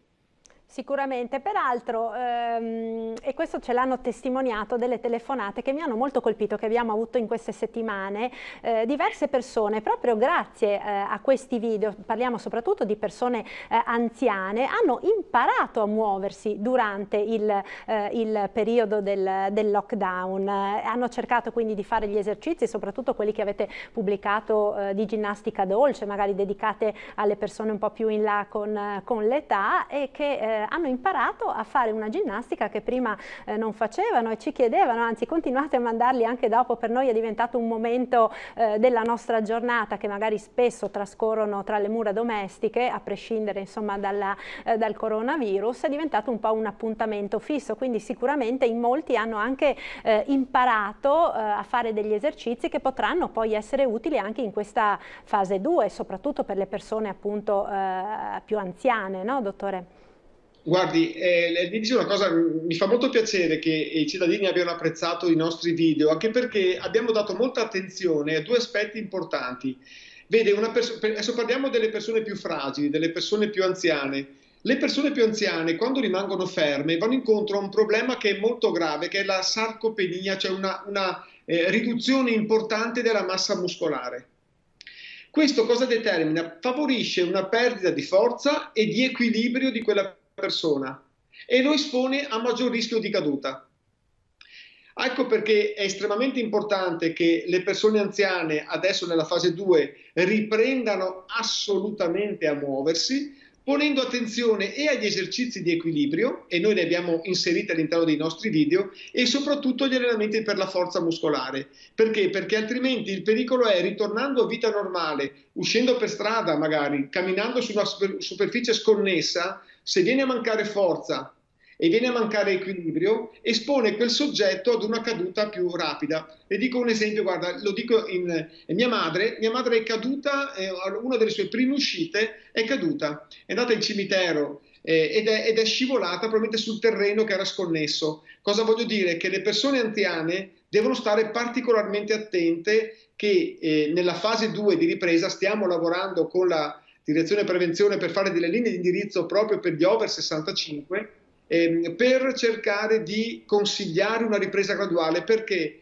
Perché vede, la caduta in un anziano favorisce la frattura di femore, che ha un importante impatto sulla prognosi di quelle persone. Ecco perché dobbiamo stare molto attenti e dobbiamo consigliare alle persone di una certa età di rimettersi in movimento in modo assoluto, magari anche con esercitazioni semplici. Lo abbiamo indicato molto bene nei video che si trovano all'interno del sito della Regione Veneto, proprio per favorire la ripresa fisica finalizzata anche al movimento e alla forza fisica e all'equilibrio. Sicuramente questo è molto importante proprio per scongiurare insomma, pericoli futuri, rischi futuri. Dottore, secondo lei saranno necessari anche degli screening specifici e dei controlli accurati prima della ripresa dell'attività sportiva? Parliamo naturalmente di persone che erano già più abituate insomma, a svolgere un'attività sportiva costante. Guardi, assolutamente sì. Adesso stiamo definendo, lei sa che per tutto il mondo sportivo adesso ci sono due problemi. La prima, gli atleti. Gli atleti devono essere valutati per la ripresa all'attività sportiva. Abbiamo definito come rete regionale della rete clinica della Medicea Sport un triage che ci permette di capire se l'atleta ha avuto contatto con il virus o un familiare, quindi hanno avuto un contatto stretto con chi ha avuto un'infezione virale o una persona che abbia di fatto dovuto subire l'infezione dal SARS-CoV-2. Perché questo? Perché quelle popolazioni devono essere sottoposte ad uno screening molto attento, come dicevo prima. Abbiamo già definito un protocollo che sarà un protocollo rigoroso per escludere la presenza di un esito dato dal virus. Poi c'è tutta altra popolazione invece che questo problema non ce l'ha avuto e quindi rifaranno la valutazione. Si farà comunque un triage che permette agli operatori, in questo momento i miei collaboratori stanno visitando degli atleti, per poter quindi rivalutarli e quindi sottoporre i giovani atleti ad una valutazione per potergli permettere la ripresa sportiva. L'altro ambito dove stiamo lavorando con la Regione Veneto e con il gruppo regionale che fa capo al mio servizio è la ripresa delle attività della palestra della salute. Guardi, questo è lo stemma che caratterizza le palestre della salute, okay? Che sono delle palestre lo faccio vedere, che è l'unica realtà presente in Italia, e abbiamo avuto, sono nate e costruite grazie alla direzione prevenzione della Regione Veneto, e sono dei luoghi, delle palestre private che entrano in una rete che governiamo a livello regionale e nella nostra servizio qui dell'azienda 2, sono dei luoghi per favorire alle persone affette da cronicità di poter svolgere l'allenamento fisico in assoluta sicurezza. E quindi stiamo adesso definendo, assieme al gruppo della direzione della Regione Veneto, della prevenzione della Regione Veneto, un protocollo. Quindi ci sono due ambiti: i soggetti che hanno avuto una malattia cronica riprenderanno la loro attività in massima sicurezza. Gli atleti si dividono in due grandi categorie. Chi ha avuto un contatto con il virus dovrà essere individuato e fatto uno screening estremamente dettagliato per escludere un esito dato dalla infezione virale. E poi ci sono tutti gli altri atleti che non hanno avuto nessun contatto, e sono sicuramente la maggioranza, che faranno la valutazione classica finalizzata all'idoneità sportiva. Però vede, più che finalizzare questa nostra valutazione alla certificazione, io contesto sempre questo concetto. La valutazione medico-sportiva, che viene fatta dal medico dello sport, dal cardiologo dello sport, è l'unico vero momento di screening finalizzato ai giovani atleti, perché vede, non c'è più la medicina scolastica, sono sparite le visite di leva e i ragazzi vengono visitati dal pediatra, assolutamente sì, ma quando c'è un problema. Ma quello che è necessario è fare uno screening della popolazione sportiva. Perché? Perché il nostro obiettivo, vede, è quello di escludere la presenza di patologie che esistono, che espongono a rischio di morte improvvisa l'atleta quando le cose vanno male, ma ci permette di individuare patologie che potrebbero essere evolutive. Ecco perché parlo ai genitori in questo momento, parlo ai dirigenti sportivi, parlo ai presidenti delle società sportive, di non confondere la valutazione medico-sportiva con una banale visita finalizzata a un certificato. Questo è un errore molto grave. Certo, sicuramente è fondamentale, l'abbiamo raccontato spesso purtroppo nei nostri telegiornali, anche come episodi di questo tipo, morti improvvise di giovanissimi atleti, si siano verificati. Ci fermiamo ancora per qualche istante di pubblicità, resti con noi dottore, e ritorniamo in onda tra poco.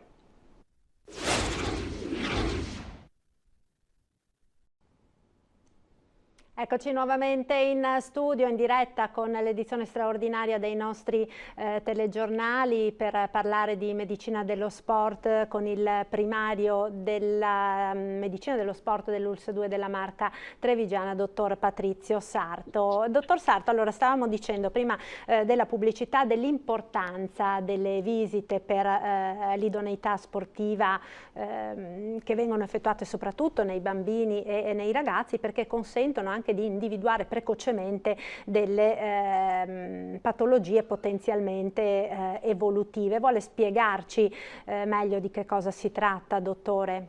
Abbiamo ancora pochi minuti, però mi sembra insomma molto importante lanciare questo messaggio a tutti i genitori che ci stanno guardando. Sì, guardi, quello che i genitori devono comprendere è che esistono e ci sono le malattie, anche i giovani sono affetti da patologie. Perché? Perché sappiamo benissimo che esiste l'epidemiologia delle malattie, quindi nella popolazione ci sono patologie che sono più o meno rappresentate.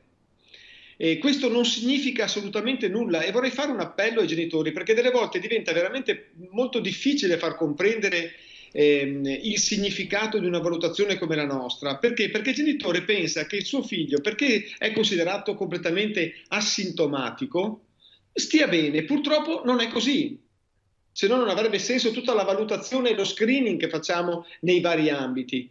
Allora, ci sono nella popolazione giovanile delle patologie, e proprio perché sono giovani sono malattie prevalentemente che non danno segno di sé. Quindi sono particolarmente subdole, insomma, proprio perché... se posso permettermi, maledettamente subdole. Cioè non si danno segno, e noi con la nostra valutazione dobbiamo riuscire a scovare. L'esempio che faccio sempre io, quando voglio spiegare ai genitori, è come cercare una macchinina molto piccola all'interno di una nostra soffitta. E bisogna rovistare, andare in cerca finché la si trova, guardare molto bene e quindi quando la si trova però è un grande vantaggio. Perché? Perché individuiamo una malattia che non solo potenzialmente, ma che sappiamo se è correlata allo sforzo fisico, cioè se chi ha affetto da questa malattia pratica sforzo fisico, ha un'altissima probabilità di morire improvvisamente. E questo è il vero messaggio che vorrei lanciare. E non per definizione un ragazzo giovane è per definizione sano. Questo è un errore grave che si fa e va combattuto. Certo, va fatta cultura, va spiegato. Proprio ieri, guardi, un genitore che abbiamo fatto una valutazione, è emerso un problema e il genitore non riusciva a capacitarsi, non riusciva a comprendere come fosse possibile. Ma come? Mio figlio che è sempre stato bene? Sì, è sempre stato bene, ma purtroppo queste forme, è notizia di questa mattina che di una ragazza di 18 anni morta a Belluno durante il sonno, o di qualche mese fa di un altro giovane morto verso le zone del Monte Bellunese sempre durante il sonno. Lì sono patologie congenite, capisce? Geneticamente determinate, e tutte le malattie che noi dobbiamo lavorare per combattere e diagnosticarle sono quasi sempre malattie genetiche, quindi presenti nella famiglia, capisce? Quindi ecco perché noi valutiamo questi ragazzi, dobbiamo studiare i genitori perché ci permettono meglio di comprendere cosa stiamo cercando nel ragazzo, perché molto spesso troviamo lo stesso problema anche nella famiglia, capisce? E questo è estremamente importante. Quindi i genitori devono, rendersi. Ho appena visto un nazionale di scherma che è arrivato da Padova per delle aritmie ventricolari. Ma il genitore dice: ma mio figlio è sempre stato bene. Sì, lo sappiamo che è sempre stato bene. Nel 95% dei casi le morti improvvise non sono mai state precedute da sintomi. Ecco perché bisogna essere molto attenti quando viene fatta la valutazione. E nel 95% sono patologie cardiache. Ecco perché chi fa il nostro mestiere deve avere grande esperienza nell'ambito cardiologico. Non ci sono solo malattie cardiologiche, ci mancherebbe altro, ma sono sicuramente quelle più importanti. Ed ecco perché è necessario che ci sia una valutazione approfondita, finalizzata all'esclusione di una malattia. La certificazione agonistica, quindi il via libera, il semaforo verde per lo sport, è l'ultimo dei nostri problemi. E lo deve essere anche per il genitore. Tante volte fatica a farlo comprendere. Certo, speriamo naturalmente che questi esempi, anche che lei ha appena fatto, siano d'aiuto appunto per comprendere l'importanza proprio di questo tipo di indagini. Dottor Sarto, io la ringrazio molto per il suo intervento, per i preziosi consigli e le preziose indicazioni che ha dato nel corso di questa trasmissione. Noi ci salutiamo, l'edizione straordinaria riprenderà poi come sempre alle 17:30. Grazie al dottor Sarto, primario della medicina dello sport dell'ULSS 2 della Marca Trevigiana. Grazie naturalmente a tutti voi telespettatori per averci seguito. Buon pomeriggio. Grazie a voi.